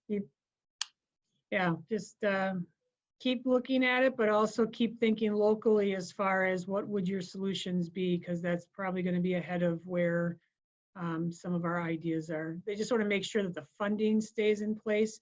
Right. And to that point, again, I've had multiple superintendent calls this week, and they're simply asking me, like, what do I do with staff? And one of the things I said is, you may want to think about shifting staff.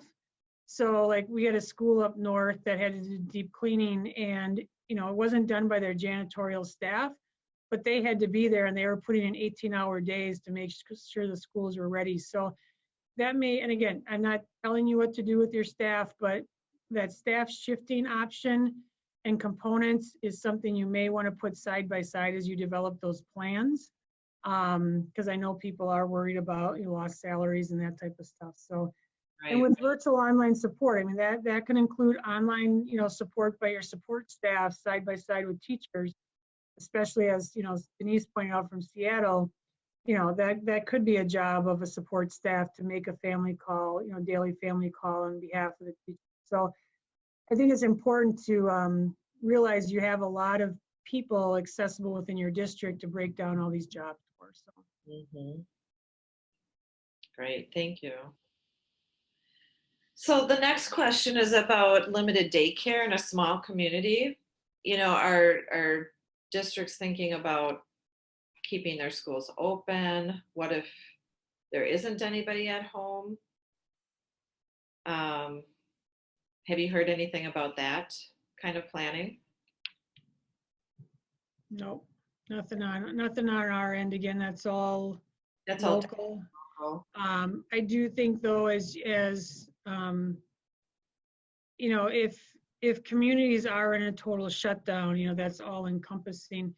You know, unfortunately, with the close in colleges, we may have a plethora of college students around that, you know, you may, I don't know if you do an all call to alumni members in your community who now may be home for extended periods. So, you know, it's just a changing option for communities as well, but nothing on our end in that regard.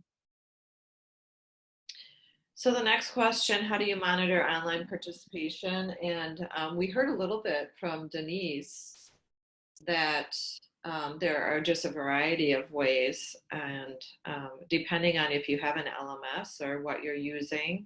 She was using a Google form, a survey, just to check in for attendance. I thought that was interesting. Are there any other ideas? Excuse me.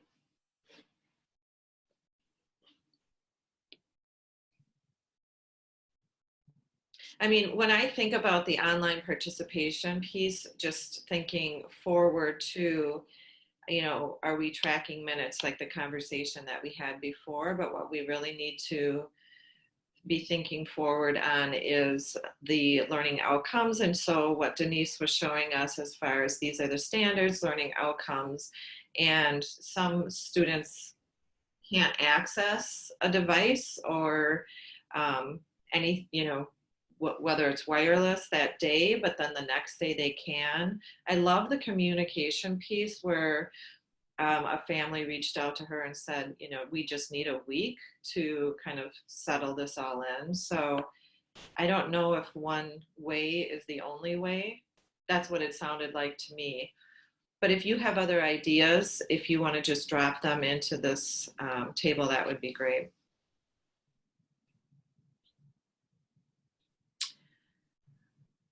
What expectations are there for staff if they have kids in the district that are impacted by closures? So I think that's probably a district by district, right, Janice? Yep, I would agree with that. So, you know, I think that's where you're going to have to be flexible in the sense of you also have staff that are parents. So, yeah, just having a little bit of grace and flexibility, and again, realizing that it's not an hour for hour match. It may not look like an 8 to 3:30 thing for some families. And then what does that mean for staff? I will say in our shared resource folder on the virtual learning time page, Nina had their staff expectation document that I thought was really well done. Obviously that would look a little bit different in an extended time. But it was pretty well defined for their staff what a daily day would look like in that regard. So great. Thanks for pointing us to that. Forward and Aspire and AP possibly. So like Geneva just saw a link that's on there. I haven't looked at this link, but check that out and see. Does anybody want to speak to that? Did anybody take a look at that? You can unmute yourself.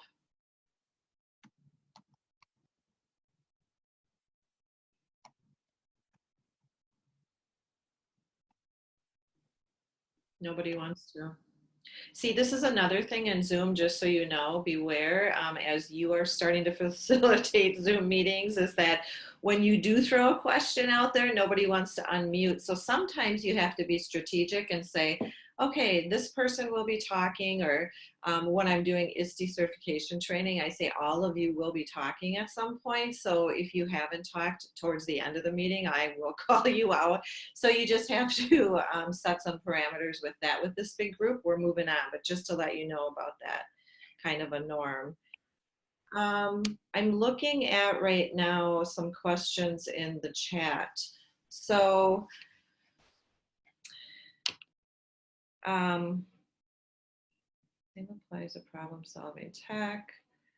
So it was interesting that Denise said they did have a tech person available, or tech team, to answer questions. Our district's opting out of virtual implementation and adding minutes to the days of instruction once we're back in session. Have you heard anything like that, Janice or John? I have not. I think the thing I've heard is that the schools that have had to do the emergency deep cleaning didn't have a lot of warning. They were just told in the afternoon, you have to shut for X amount of days. They didn't have time to put this in place. I think if it goes into a planned extended time, you know, recouping, and again, and we're thinking minimum 2 weeks is what, you know, it's not a couple of days, it's probably an incubation period. You know, at this point, 2 weeks added on through the rest of the school year may be difficult, and there may be more disruptions. And I think that's the unknown for districts. And I had a couple of superintendents who are hesitant to even start this. And their minds shifted quickly in the sense of, you know, thinking about adding days till the end of June and that type of thing. They didn't know what was more disruptive to families and kids. So again, because we already have this flexibility in place, you know, and it doesn't mean, you know, it doesn't mean in a week you're counting all 4 days. Maybe you're only declaring 3 virtual learning days in that week. I mean, you've got a lot of flexibility what this could look like. And again, if you're calculating out your minutes for your school district, and you know that elementary has X amount of extra, and so you have flexibility to say maybe the virtual learning time is not for all grades 5 days a week. So I would consider that as you think about your calendar structuring of this extended time. Thank you. And Tim also put his best thinking up as well. Thank you for that. Also, Janice is putting in some links to some different tools. I actually have a link in our document I'll show you that will go to all of these. So we'll take a look at that and also talk about making sure that any tool that you're choosing or that your teachers are choosing has the correct privacy policies, and they are being used with the right age group. So just keeping that in mind as we start talking about different programs that you can access. And then these questions we kind of talked about already. I just documented them. And districts sharing online lesson plans. Is there a way we can coordinate this?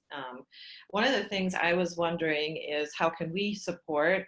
So in CESA 2, I can put up a community for us to share. And we can do it by grade level if that's something that you feel people will contribute to. If it's something that's just going to be there and nobody's actually using it, then it's not worth it. But if you feel like that would be a value add, we certainly can do that. So I will put that in there, and I'll make sure that all of you know where it is. It'll come from a Schoology group, just so you know, and you can access that.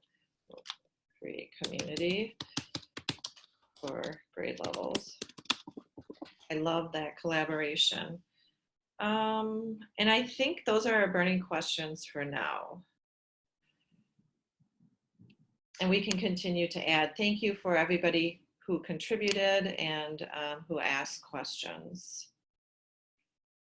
So what I thought is, let's take a look at, we'll break out in a couple minutes, but I thought we could just take a look at what Janice was talking about as far as resources. So first of all, if we take a look at this pandemic planning. So if you have this up, please go to that tab and we'll go through this together.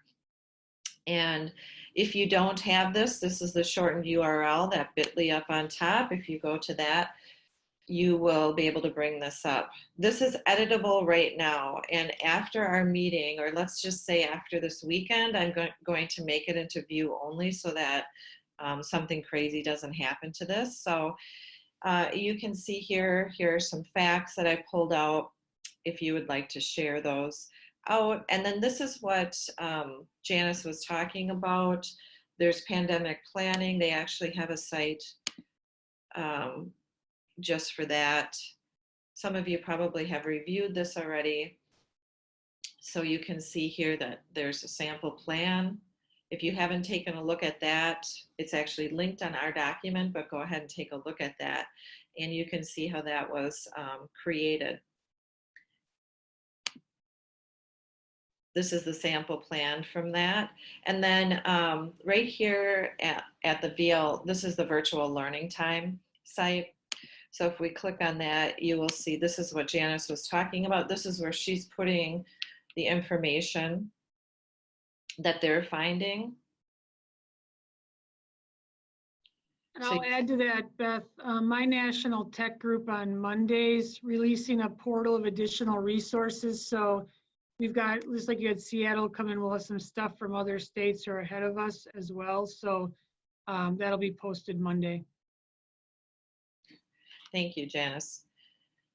This template right here, some of you have already started this work last fall when we started to roll this out. So there's a planning template and it will walk you through, that's on here as well. So the template right here, it'll walk you through some critical questions to ask your leadership team and really to start that planning process. So go ahead and take a look at that.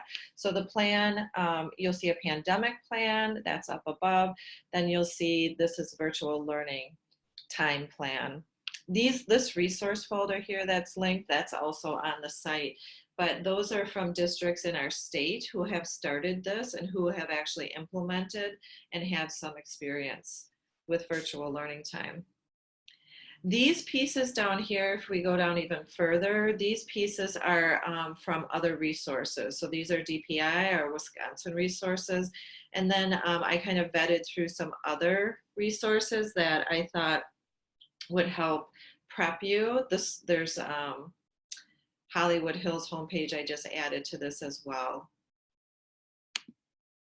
And then this providing food, that actually was a question. So I'll take that off, and because we've addressed that in another area, one of our other documents. So, and then the other piece is this communication. So here's an email template.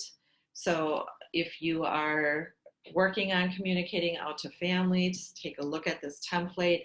And then here's the letter to families. This was the one out from North Shore. So you can take a look at what have some other folks communicated to their communities.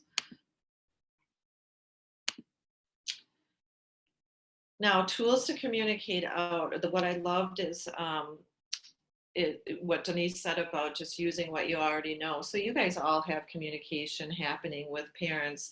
And I feel like with teachers as well, they have these communication platforms set up, and you'll see some of those down here. So if they're using Class Dojo and they're having success, or CESA, Remind, I didn't put Remind on there, but you know, if they're shooting things out through Remind, social media, things like that, just to continue that kind of flow, and be thinking about how you can get two-way communication. A lot of times we are sending information, but how are we going to get communication back from our families?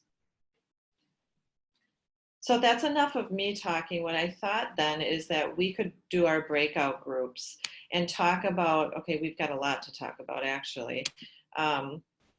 So if you go to this document, the COVID-19 discussions, that's one that I asked you to open.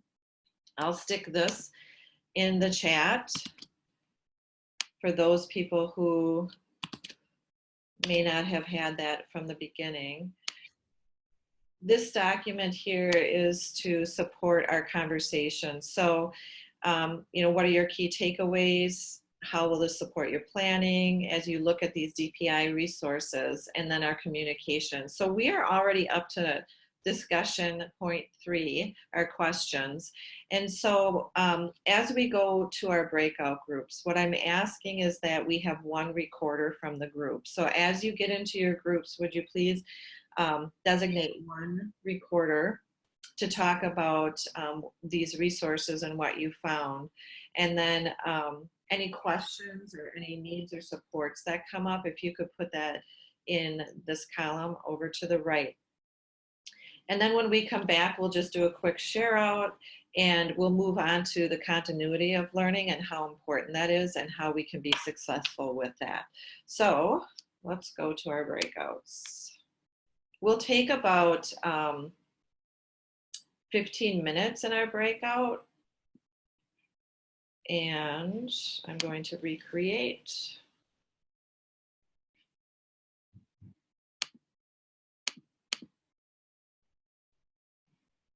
And off you go.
I did not mean to bump everybody back. I just left my own breakout room. Well, see, this is what happens sometimes.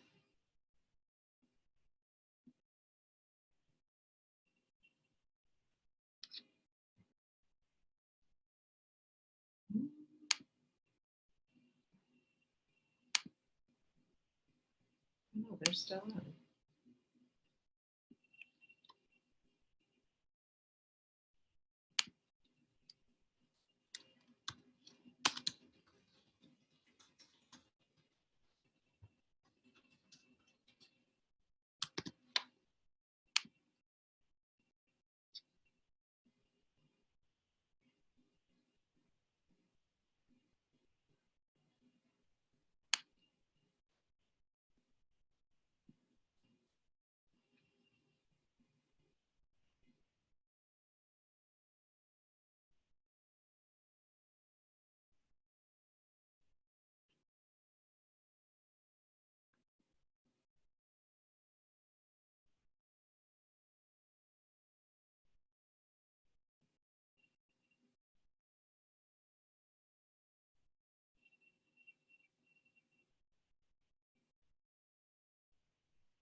Hey, Beth.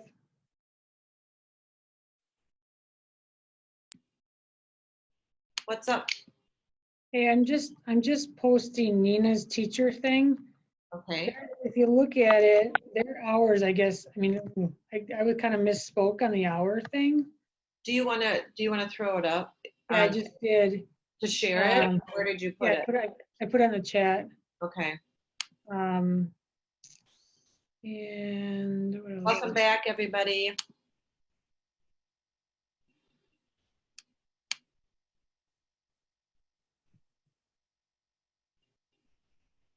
All right, so Janice is sharing what Nina did for hours.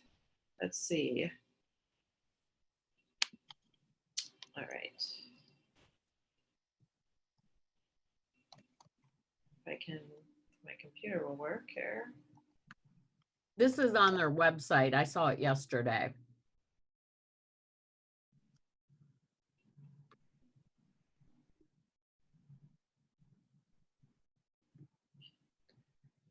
Okay. Yeah, I guess when I look at it now, they are saying hours,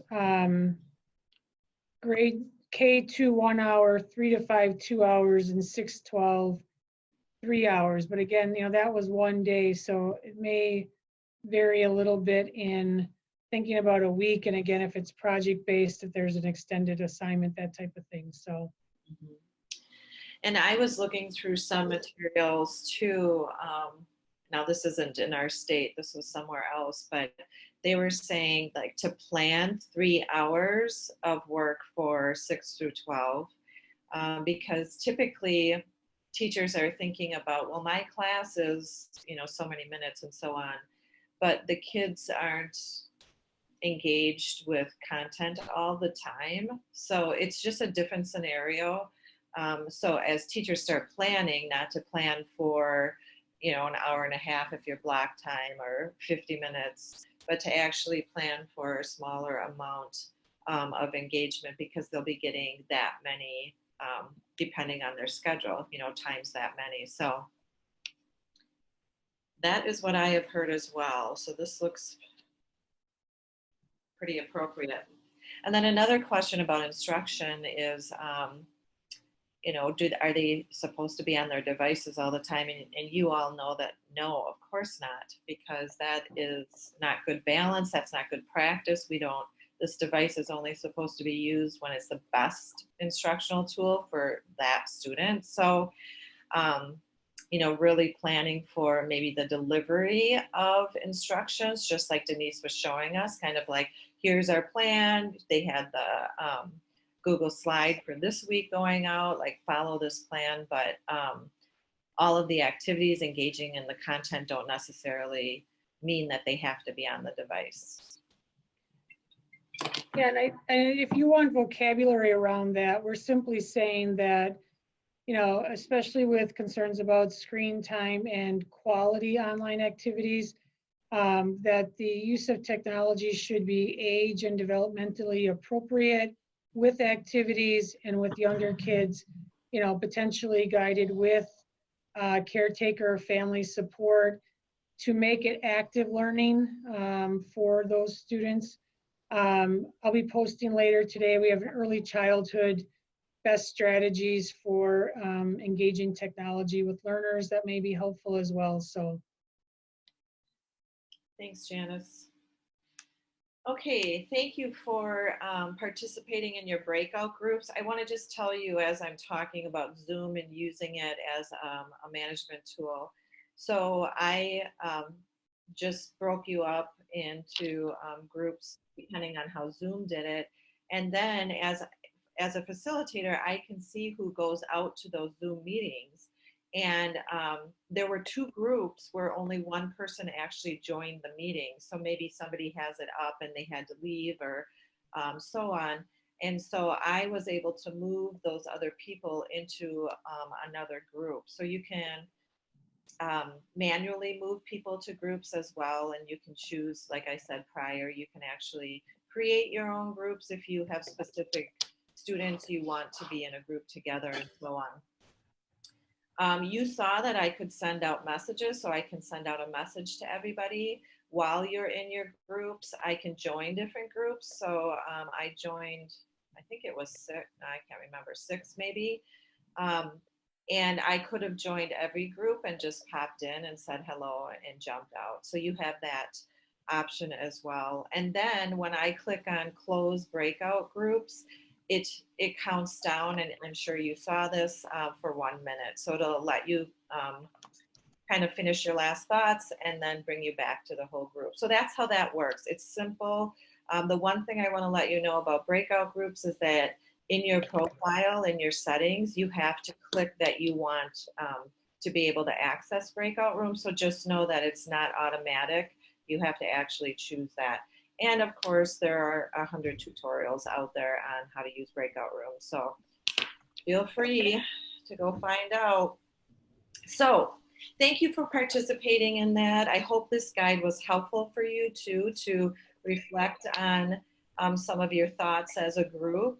What I'm wondering now is if we could just quickly do just a call out of some of the main topics. So the person who actually did the typing, I'm going to ask you, so the scribe, if you would just quick do a synopsis of your thoughts and just to get your voice in the group, and then we'll move on. So group one, you can, whoever was the scribe, if you could unmute and just give us a quick rundown. Yeah, this is Melissa from McFarland. We just kind of brainstormed the things that we've been doing in Delavan, Darien, Reedsburg, and McFarland to get ready. And we all felt like we have a lot of work left to do. And we're just really at the beginnings of these planning processes. We particularly, in terms of the questions or challenged, talked a bit about how might we provide services for students with special education needs, and appreciated the tips from this morning, but we still have a lot of thinking to do there.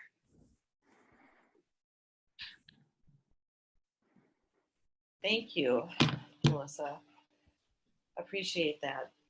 How about group three? That would be me, Ken Syke from Edgewood College. I tried to be the note taker for Lake Mills, Jefferson, and Stoughton. We just talked about the communication plans, and I will summarize and say that it's changing daily, and one district in particular is using the break next week to plan better about what's going to be done. Most of the communication has been a little specific, but also kind of general also. One question that came up was about the 4K requirement. What are school districts going to do for 4K? Thank you, Ken. That's a good question. The littles, right? Group four. Can I jump back to 4K? Yeah. I just talked to our early childhood specialist last night. We were in the office till about 5. It's interesting with 4K with the way they calculate hours, and you may offer offer that support. So I would talk to your local providers and figure out how you want to encompass that in, but their hours and calculation looks a little bit different than your regular schools. So just consideration there as far as they probably have a little bit more flexibility in total hour count. So it may look different planning for them. Thanks, Janice. All right, group 4 does not have a mic, but look at this comment about there are always positive takeaways in this type of situation. Oh, yes, and we'll get there, right? Number 6. Did anybody want to comment from number 6? So I took a little bit of notes, and I just said that it's really nice to see the staff training that they did and how they really ensured that teams are collaborating daily to make sure that they send a common message across grade levels. Really, really nice. We also talked a little bit about how I'm the director of a virtual school and what resources I have that I could offer our consortium districts, and what our consortium districts might need from us at this point to provide support and guiding some of this work for our districts. Awesome. Thank you, Jamie. All right, group 7.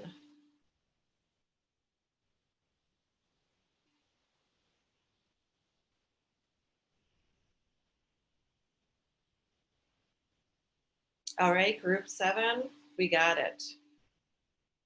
Collaboration is key, right? Group 8. This is Amy from Wanakee. So we had Janice, two Wanakee staff in Belleville. We talked, there's like two different types of communication. Sorry, there's an announcement.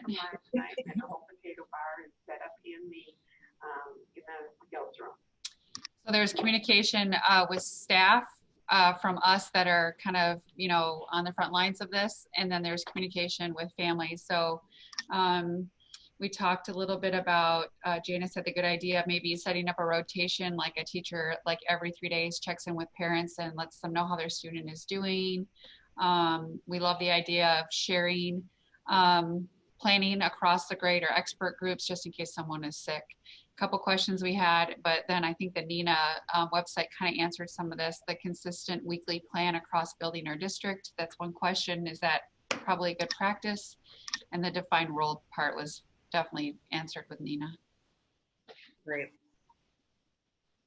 Thank you, Amy. And number 9, group 9.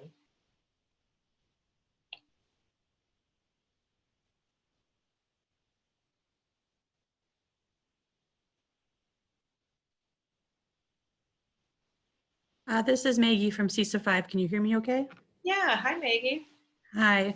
So I met with Tim and Keith, and we, like, some of the takeaways that we captured were, you know, in an extraordinary situation, you know, we didn't end up with a lot of questions, but just kind of general takeaways. We were really grateful for the time from Denise, and we had a lot of great takeaways. But just, it's important to remember that in a situation like this, we can tend to extend ourselves a lot. And so it'll also be really important to communicate with teachers the importance of establishing a work-life balance and having very clear expectations if there is a move to virtual learning, that we want to really have clearly defined and established virtual office hours or expected times, you know, like, oh, this is the time frame that I will be available to respond to email, or this is when I'll be available to take phone calls. But making sure that we're not burning ourselves out because we're trying to do these types of things any time of day. We also thought it was really important, her message about it's not the time to go grabbing at a new tool.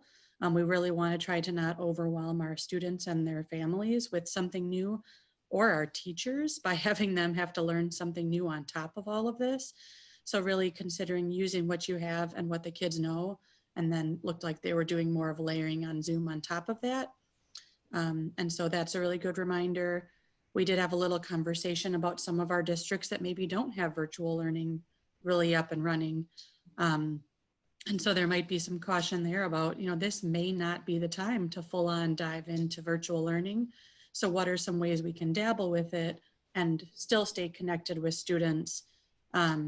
Because we really want to make sure that we're considering their emotional well-being and that importance of connectivity in addition to the educational piece.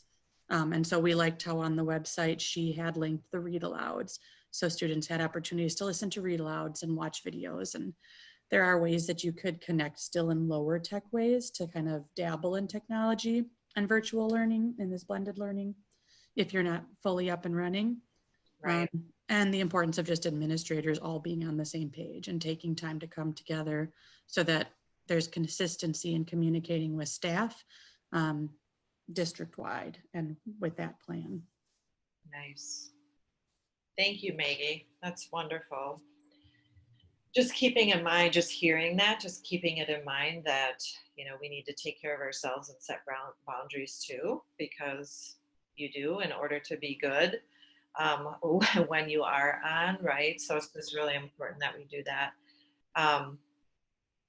And don't you think, as I'm just reflecting too, like some of the pieces she had in her documents, but like, wouldn't it be great just to see kids curled up in their couch or, you know, beanbag chair, wherever, reading a book? You know, it's just, it's nice that there will be low tech options. Obviously, we want to make sure that's happening. So thank you for sharing, everybody. This is great. Did I? Yep. Okay, we got everybody. So what I thought, it is 11:01. It's time for our on the hour break. So 5 minutes we're going to take, and we'll come back and work on the continuity of learning. So we'll see you in 5.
Welcome, excuse me, welcome back, everybody.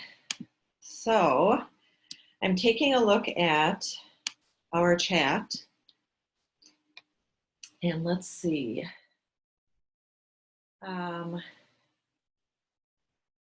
Where did we leave off? I just want to make sure. Assessments, okay. John posted, I'm just moving up the chat here.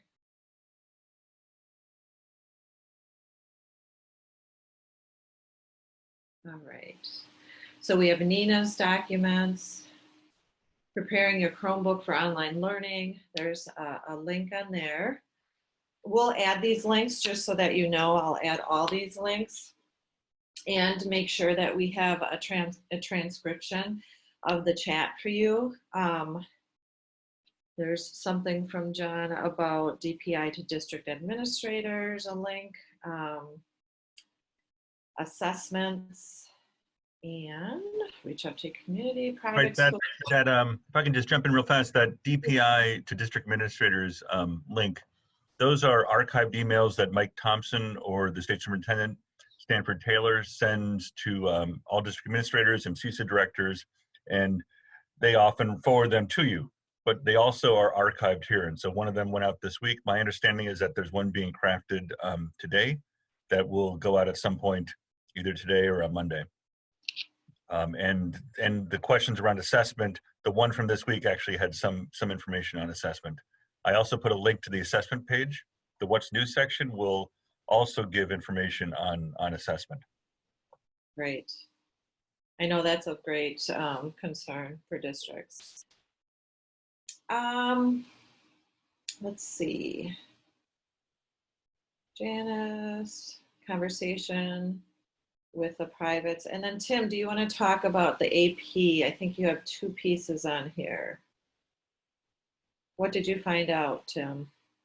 Well, you know, as we've been thinking about what are the right amounts of hours, you know, it occurred to me that, you know, and I already knew this from some of our AP teachers, they plan to come storming out of the gate and try to, you know, provide full instructional minutes for kids in AP classes at our high school. And so that got me thinking, where's AP on this? So I had a chat with a representative earlier this morning, and I thought when the Nina document came up, it kind of jogged my memory.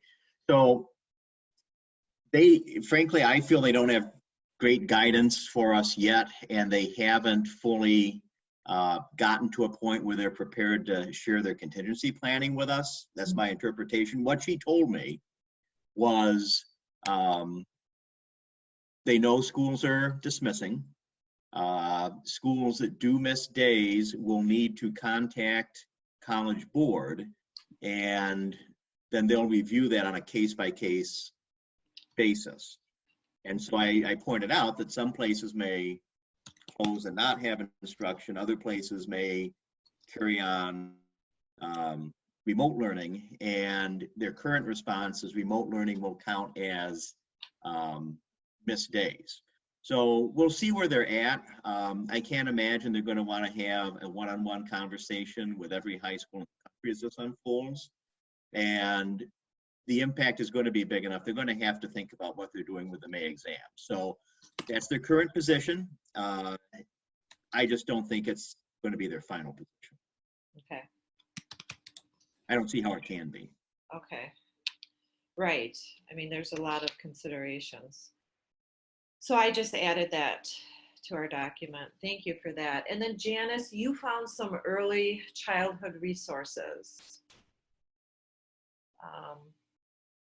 Do you want to talk about those? Sure. Our early childhood consultant is sending me stuff as we are speaking, but just some nice things there. The integrating technology checklist, I think, is nice because it really gets to the appropriate level of technology and screen time issues.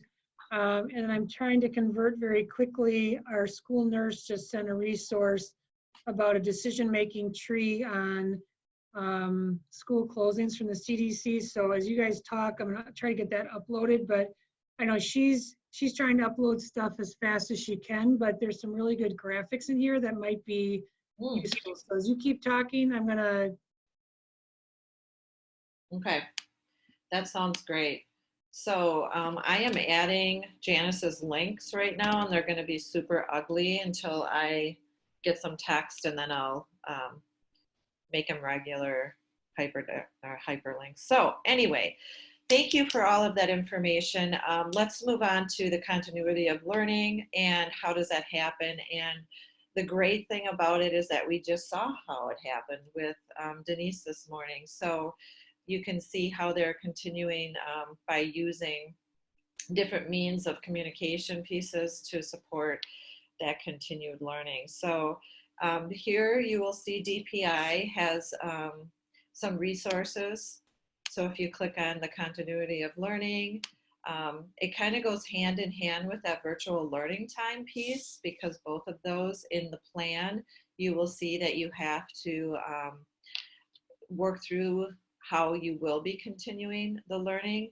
What we want to get away with, which is just really interesting, and I can say this now, but as their governor in Washington, or wasn't it the governor? Whatever. So said that they can have packets. What we really want to get away from is just sending home some kind of a standalone packet of information or learning that has nothing to do with where they're going and what their learning continuum is. So we would just really want to stay away from anything like that. But you will get more information. Here we go back to the planning template that we looked at, and you'll see on the left side here. So there's more information for us to dig into. Let's go back to. So this I found last night, and I really like this academic continuity plan. So let's just take a look at this. I know that we have just about 50 minutes or so. So Tim, we're probably not going to get to our other pieces today. I hope that's okay. I think you and I talked about that. But what I want we can get to those in May or some other time, definitely. Okay, great. So if you take a look at this, it has some really good explanations of pieces in it, and then it has some links that I think you will like. So as I scroll down here to the new virtual classroom, so click on, this is the I Continue Learning Planning document. Isn't that awesome? So let's click on that, and it will take you to some of the specifications and expectations. They are, what? I was on this last night. Oh my gosh, do you guys get kicked out of there too? Maybe they're saying.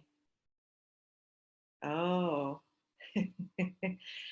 I should have copied it last night because I was on it, shoot. But anyway, oh, they had some really good specifications and details on this online learning piece, but oh well, I guess I'll keep looking. This is the deal, you know, when it's not delivered by your state or by us, who we're in a group, that they can change those permissions. So back to our plan. I might just have to take that off. Well, maybe I'll just keep that first piece on there, but it was really the next link that I wanted you to take a look at. But this is a webinar recording, so you can take a look at that. This guy too, he is an instructional coach, technology coach, I believe, and he has some really good points too, so it might be worth somebody on your team just taking a look at it. And I kind of just scrolled through the recording so I could see like the main topics on the slides, and there's some really good points. So take a look at that. This is an online learning doctrine. I think you're going to like some of these pieces on here. All right. So remember how Denise was saying that maybe if you had some norms or some expectations up front. So this is initial agreement for online learning. So you can take a look at some of these pieces here. This might help outline for your district, you know, who's doing what, how are we going to do business now? So I think this will be a really helpful resource as well.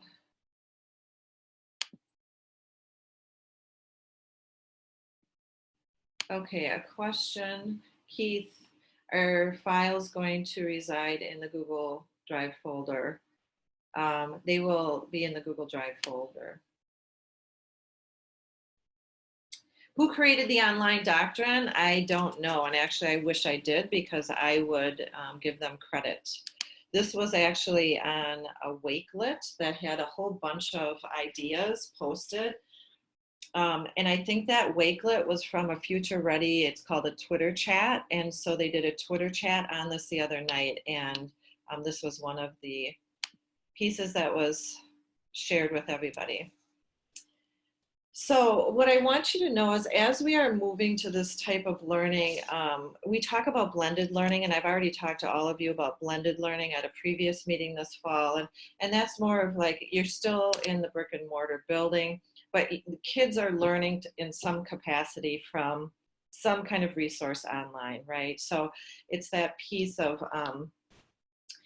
still having face-to-face conversation and possibly having small seminars while kids are working on some other pieces and learning online from other resources. Now, what we're doing, though, essentially is we're moving to more of an online learning, which is different. And just like Denise said, is that some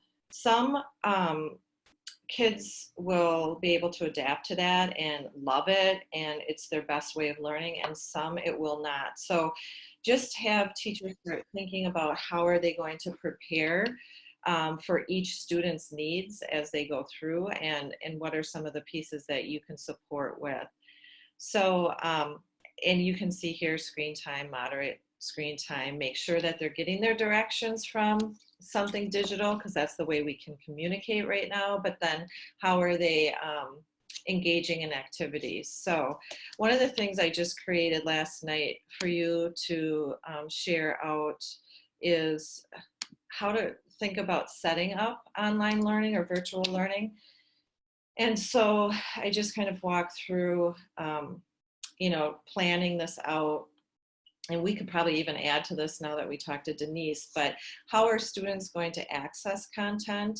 So like I said, some will love watching videos for the first week, and after that they're done, or you know what I mean? So how can we make sure that we're using those UDL pieces in our online delivery of content as well? So be thinking about that. So I kind of talk about how are students going to access, so how are they going to learn? And when I set something up in Schoology, for example, I actually say, here's the learn. I call it learn. And then they go to the next folder. And in the next folder, it's learn. And then, so it keeps, you know, there's a consistent cadence to the learning online. So I call it learn. Then how are they going to engage in the content, right? So then on my Schoology, here's my learn folder. Here's how they're going to engage. So I'll have that. And here are some different ways, just making sure that we mix it up. It's not always the same, or that students have access to different ways of engaging in the content. Will they be collaborating with others? And kind of just like we did, are there breakout rooms? How are students engaging in that content? And they certainly can do some things on a digital platform, but certainly can do things not, obviously. And then how are they expressing what they know? So as I set up, like I said, I have my learn, I have my engage, and then I have my expression folder. So what are they going to do? Often I call expression. It might be even a quiz that they're engaging in. It's a choice board. of activities that they can choose from. Janice has been talking about project pieces. So like, are the kids going to be doing a project? Do they have choice in showing what they know? And that can be part of your choice board too. But there are a lot of different ways that kids can show their teachers what they know. The other piece I didn't put in here, but Janice mentioned it, is like the due date, so to speak, for things. So you can tell that maybe having a week-long due date or things like that, so kids who don't have access immediately will have access when they can. So the last piece on here, number 4, I just talk about sharing a learning experience. So the students are not only sharing it to you, but are they sharing it to peers? Are they sharing it to their families at home? Are you going to have them take a picture of what they created with their family or their pet, or if they have one, whatever, and then upload it to CESA, you know, things like that, so that there's some fun activities like that. Anyway, this may be helpful, use it or not, it's totally up to you. And then just going through some different ways, playlists is actually talked about on this online learning piece, but hyperdocs are big right now. So if you haven't been using hyperdocs in the classroom, it might be a tough, it's actually easy. This is a hyperdoc right now. It's kind of an ugly one, but you can make some nice hyperdocs. But that's just a great way to disseminate information, links on a topic. So if in social studies you're doing World War II, you could have it in a hyperdoc format. And actually you can have expression activities in a hyperdoc format. This right here, this link that I shared with you, has a ton of resources and ideas if you want to share those out. So thinking about online discussions, that's another piece. You guys, we could really talk about all of this stuff for the rest of the day, but making sure that there are some parameters of online discussions is important. So I didn't really have to give you parameters because you're adults today, but if I was working with students, I would say, you know, what does appropriate posting look like as you are sharing out your ideas on our document together? This is collaborative. We want to make sure that we're not deleting anybody else's thoughts, and we want to keep all those ideas in one place. You know, so just kind of setting up those parameters for online discussions will be important for your educators as well. The other thing I want to let you know that I will populate these with more links. So like if I talk about guidelines, I'll put some on here for you. I just didn't have enough time to get it all in here. Janice talked about synchronous and asynchronous, and there's a glossary on the website that she shared. So if you're going to be talking like that, it'd be good for the kids to know that too, or families. So make sure that that they know that when you're talking about synchronous, that we're talking about something like we're doing right now. We're all together having that at the same time. The asynchronous part will be the recording that I'm sending out, right? So they're learning on their own time, whatever works for them. So just talking about that. There are some other things we already talked about. What does the pacing and all of this stuff we've talked about this morning. There's the early childhood. One of the things that is coming up quite frequently is the elementary. What are we doing with our elementary students if they don't have devices and so on? So one of the things that comes up is that how our teachers are already communicating. Most are communicating through Class Dojo. They're communicating through CESA, Blooms, that's another. So at an elementary level, what are they already using and how can they continue that? And so, for example, if Denise is, she's sending out that slide deck that she was creating for the next week. So that could actually be sent out through any of those 3 platforms. You could send a link out so that anything that has been working in the past, what can you keep using? Right, so it looks like they're using their website as a portal as well. So it might be something where you're putting something on a website, but you're still continuing to use that communication piece that you always have. So it might be it's in 2 locations for people to find. As you take a look at this, this was actually something that our group across the state Kay Hendrickson and CESA 4 shared with us yesterday, just some things that they were brainstorming as we start thinking about the elementary folks. This I shared on here. A lot of you are linking on this. It's very graphically enhanced. Now, what you saw from Denise's was more of the text, and that's great too. This is this is a template that any of your teachers can take in the primary grade levels, and they can put in their own information. Personally, when I first looked at this, I was like, wow, I mean, there's a lot of information on one slide. So do what you want with this. This is just another example for you to have under your belt. And we'll go back.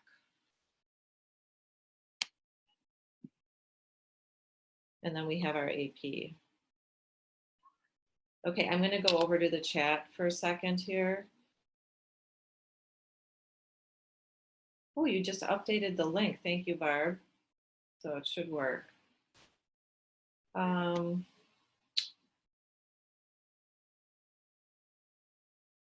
So Janice put up some WDLC, and they have some great, I will add those links. Thank you, Janice, in here too, because they have great resources done already. And actually, Janice, is this the one pager you were talking about?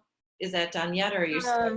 No, we didn't get a one pager, but these booklets might be good reading for teachers in the sense of kind of some of those best practices and awareness of online behaviors. Right at the end of the chat, I also posted, there was a plan I saw from another district, and they've got really good kind of discussion, interaction, do's and don'ts, just like you were talking about in very simple format. Okay. But again, as you're preparing teachers, these are very helpful as well. The WDLC, the student and the parent guide, just has some good language you could take, or again, have them understand some of those expectations. As well, then I linked the CDC slides from last night, have some really nice graphics. If you're doing community communication work about why, in fact, this is a community issue and some stuff. So you're just getting the latest as we're getting it in right now. So awesome. Thank you. Appreciate that. So as we keep moving down, this is our big section, is this continuity. So you're going to see these are some more supportive tools on quality online teaching. So take a look at those. But what, as a district, just like what Denise was talking about, what are those kind of consistent tools that you can deliver content through? These are just some examples. It just really depends on what you have already in place. And then thinking about digital curriculum resources. So what do you already have? So does your high school have a subscription to their science textbook already? And then just making sure that all students have access to those codes. So it is accessible whenever they need to. The other thing is WiseLearn has some really fantastic OER lesson plans, so open educational resources. And so those were all made by Wisconsin teachers already, so you might want to take a look at those. That whole database is fantastic. And so thinking about, just like what Janice said, your district online database subscriptions that you already have. So if your district has Pebble Go and the kids have been using it, keep using it. That's fantastic. And then here are some outliers, some other ones. I put on here that Agilix is offering a free curricular resource, and they are. So if you take a look but again, this might be something new. Do you want to even get into that? But there are some free resources. You get to choose one as a district, so you can take a look at that if you want. Beth, I just want to add to that. So the biggest warning we're telling, especially superintendents who are getting hit up, is a lot of people are coming forward with, you can buy in these packages for X amount of time. Teachers can make their lessons. All the online providers are the same. And, our WDLC partners, they contract that below 40 to 50% of cost. So if you are thinking about going that way, leverage the Wisconsin procurement we already have in place. and know that our WDLC partners can assist with that, and they're taking calls every day from districts. But again, don't buy anything at this point that's a special or anything else, because we probably have something similar for districts at a free or reduced cost right now. Yeah, that link was shared from WDLC. So, you know, take it or leave it, whatever you want. But I think that is a great thing right there. You don't want to be signing up for something and then get caught in a trap. This is something that somebody put up. I did not, so they must have found this, so I love it. So here are some online resources, some strategies to use it, and some articles on it. So it looks like it is called, on our sheet, National Network of Teachers of the Year resource list. So might be another great use for your teachers to take a look at tools and how they're used, and some articles on there. So as we start, I won't go through all of this because I want you guys to have a minute to breathe and take a look at some things here. But as you take a look, there are some ways to create and deliver content. So she called, I actually should put that on here, screen, what did she say, Screencast-O-Matic? Is that right? I haven't used that in a long time. I use Screencastify all the time, and it's a free extension. And then these other pieces to deliver content easily. Edpuzzle, if you haven't used it, well, obviously you might not want to right now, but Edpuzzle for some of your teachers, it's a great way to deliver videos that stop kids and will ask them questions. They actually have to engage in the content instead of just being passive consumers. So anyway, there's some other things. Here are some digital tools that will help in these different ways. We can continue to put different ideas down if you want to. I just was brainstorming some things out. Some training hubs, so you know that every vendor is trying to support. So you'll see I'll continue to put some training hubs on here, but Google has some really great ones, or great suggestions in their training hub. Special ed, I'm going to just move this down for right now and put it in the same area. So as we continue to get updates, we'll put those in here from Janice. And here are some tools in your district. You might have co-writer, you might have some other tools that support specific special ed but help all students. So here are some other ideas if you haven't. There are a ton of extensions, and I'm not putting those all in here, but if you go into Google extensions, you will find a ton of different accessibility extensions that will support with virtual learning. Now here we have our language, culture and linguistic Center of Excellence. I asked them to include some either resources or strategies. So you'll find here for your ELL students and bilingual, some resources. And then continuing to go down UDL, just continue. There's a good book out, UDL in the Cloud, and it talks about all of these different areas. So like I said in my Learn portion, in my online learning, I always make sure that I have different means of students understanding the content. So it might be me in a video talking through and doing a screencast, and then I'll also have perhaps an article or a written way for the directions and so on. So if possible, having multiple means for all of these areas. Now, this is something that Janice talked about, and she was putting up some tools that might be helpful. Right here, this second list is the most comprehensive right now. So if you click on that, these are all the discounts, the freebies, the special offers. And this is crowdsourced, so throughout the nation.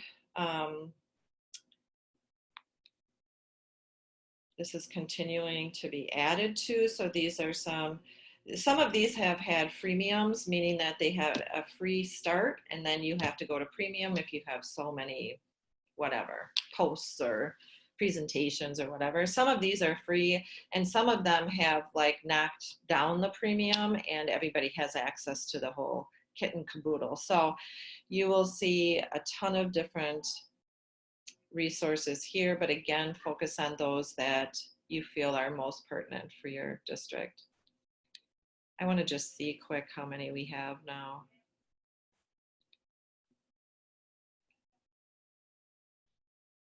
Wow, okay. So Zoom is at the end with 132. That has grown. So take a look at that. Use it as it is appropriate for you. And then here's some more learning activities that are coming up actually today at 1 p.m. There is a webinar, and then April 7th also there's something. I'll continue to add when I see them, or if you see them, go ahead and add them to this. And then there are some crowdsourced, like if you, like ours right now is crowdsourced, this is the document right here. But if you take a look at like this Wakelet has a ton of ideas, more ideas. I don't know how much you guys can take before our brains start to shut down, right? So you can go ahead and take a look at that, but I will continue. There's also a Padlet out there I'm going to add to this. I just didn't get to it this morning. But as I start finding more crowdsourced information, I'll put it on here and you can take a look at it. So this is the area that I thought that we could post our resources. So Valerie from CESA 2 gave me this article today, and it's a really profound article about it's okay not to be perfect, and let the kids see that we're all working and learning together on it. And so go ahead and take a look at that, especially for your high school. This might be supporting their social and emotional needs as we get into it as well. But what I thought here is in this area, and we can continue to add, but if you have any plans already in the making, if you would put those resources on here, anything that you think would help the group, that would be fantastic. Or you can shoot it to me, I'll put it on here, whatever you feel more comfortable with. And we'll continue to learn and share everything that we can together. So I added one other thing. So the list of freebies, I actually turned my list over to CESA 11, and they're going to curate it for all the CESAs, but that list is actually very well done because it also includes data privacy information. Mm-hmm. So I refer people to that list as we move forward, because that's where we'll put our energies. Love it. Thank you, Janice. All right. I'm looking at the chat right now, and Amanda's wondering, Tim, can you restate what you found out about AP classes?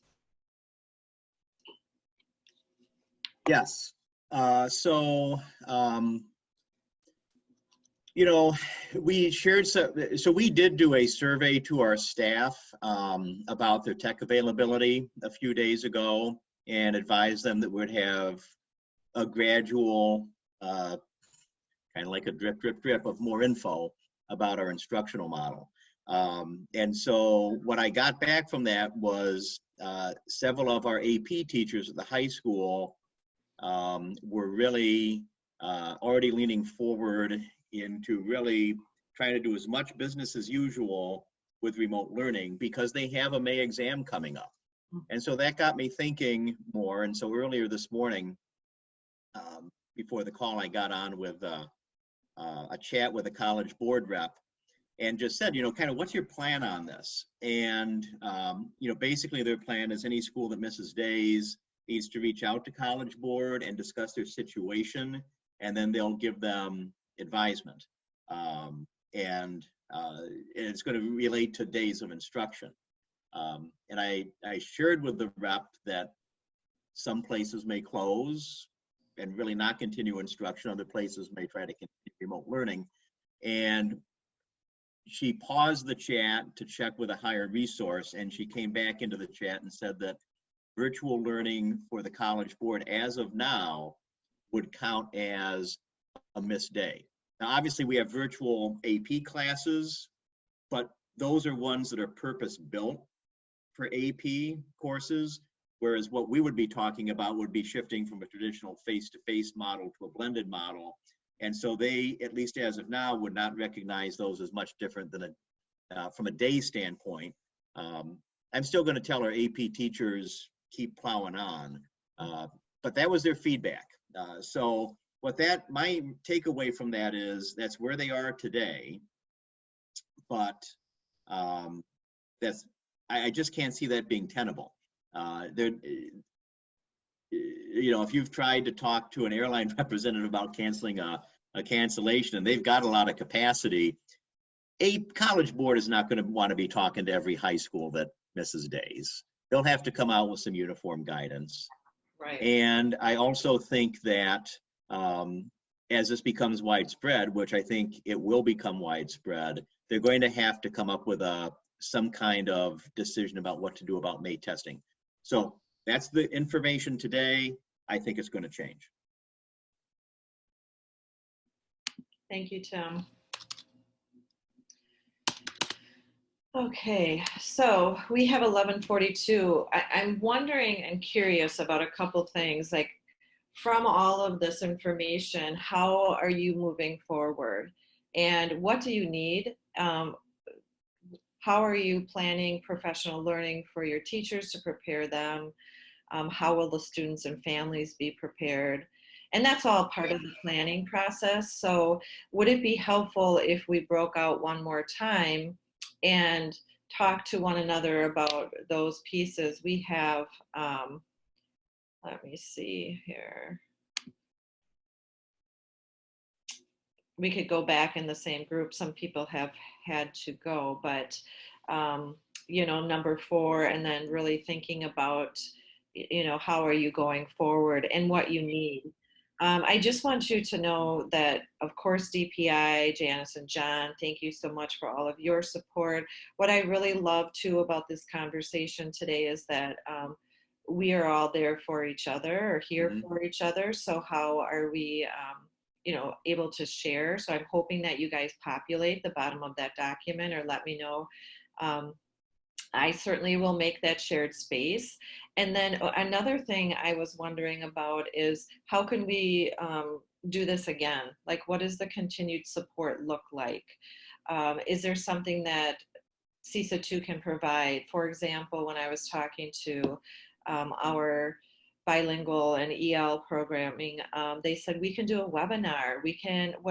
Should we all do a webinar together? What do you guys need for support? And whatever that is, we will try and meet those needs for you. So whether it's from each other, whether it's from CESA or from Edgewood or from UW or from DPI, whatever that looks like, what can we do to support? So with that in mind, let's break out and have those conversations. Would you please put down, like, just underneath, we'll go into the same groups.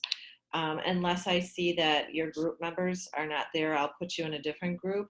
But if you could just add some of your conversation just underneath what you already have, and then we'll put the support and needs on this side and go from there. So let's take, we only have, Tim, what time do we want to get off? I think we'd like to get off at noon if possible, because I think we've got some people who are going to have to drop off because they may have administrative meetings back in their districts this afternoon around this topic. I like the idea, though, of having specialized meetings for like EL bilingual, special ed. I also think pupil services to support kids who are having challenges at home.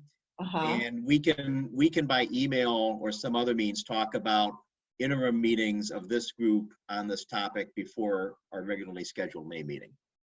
Okay. Yeah, maybe we don't break out. You want to just wrap it up like that. So have some interim meetings.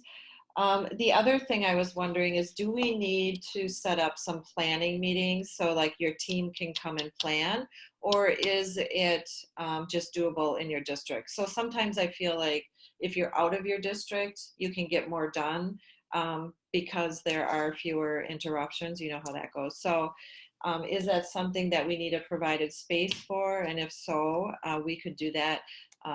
I'm sure that we don't want a large group together, right? So if it needs to be small groups, how can we help support you plan as well?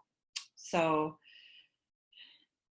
maybe because of our time, maybe what we can do, Tim, what do you think? Just like add some ideas in this document over here about support. We can do that on our own time and Yeah.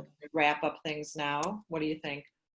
I think let's move to wrap up, but certainly put things in the doc or in. We're saving the chat too, aren't we, Beth? Yes, we're saving the chat as well. Yep. Yeah. So I mean, we need to hear from everybody, and we realize what you need in a week may not be what you think you need now.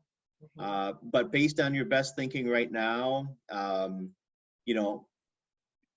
for our group, does it make sense to fill some meetings in before May?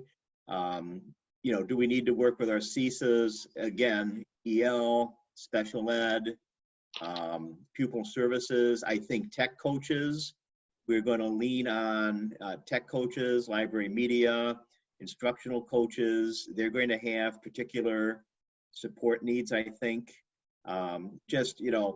Who would it make sense to create some virtual platforms to convene around our needs here? Mm-hmm. Yeah, absolutely. Well, that sounds good. We can work on that on our end for sure. And let's just close up by saying thank you to everybody who was able to be a part of this meeting and to collaborate, get your voice in here, to share your ideas, especially Janice from DPI, who helped support with all of those resources and answers to our questions. And as we go forward, let's just reach out to one another. I'll create the grade level spaces to those communities and I'll get those out to you. And Tim and Lene will be in touch with our next steps, maybe those little mini meetings, we'll call them mini pop-ups, and we'll be in touch then. So thanks everyone and have a great weekend. Get some rest and stay healthy. Beth, before we go, one question. We know this is being recorded. We know it's going to be posted. There's interest in it. Yes. When do we think we might be able to have it up and how will people get it? Yeah, so typically with Zoom and a recording, I'm recording it in the cloud, so and it will probably process for the next hour or so.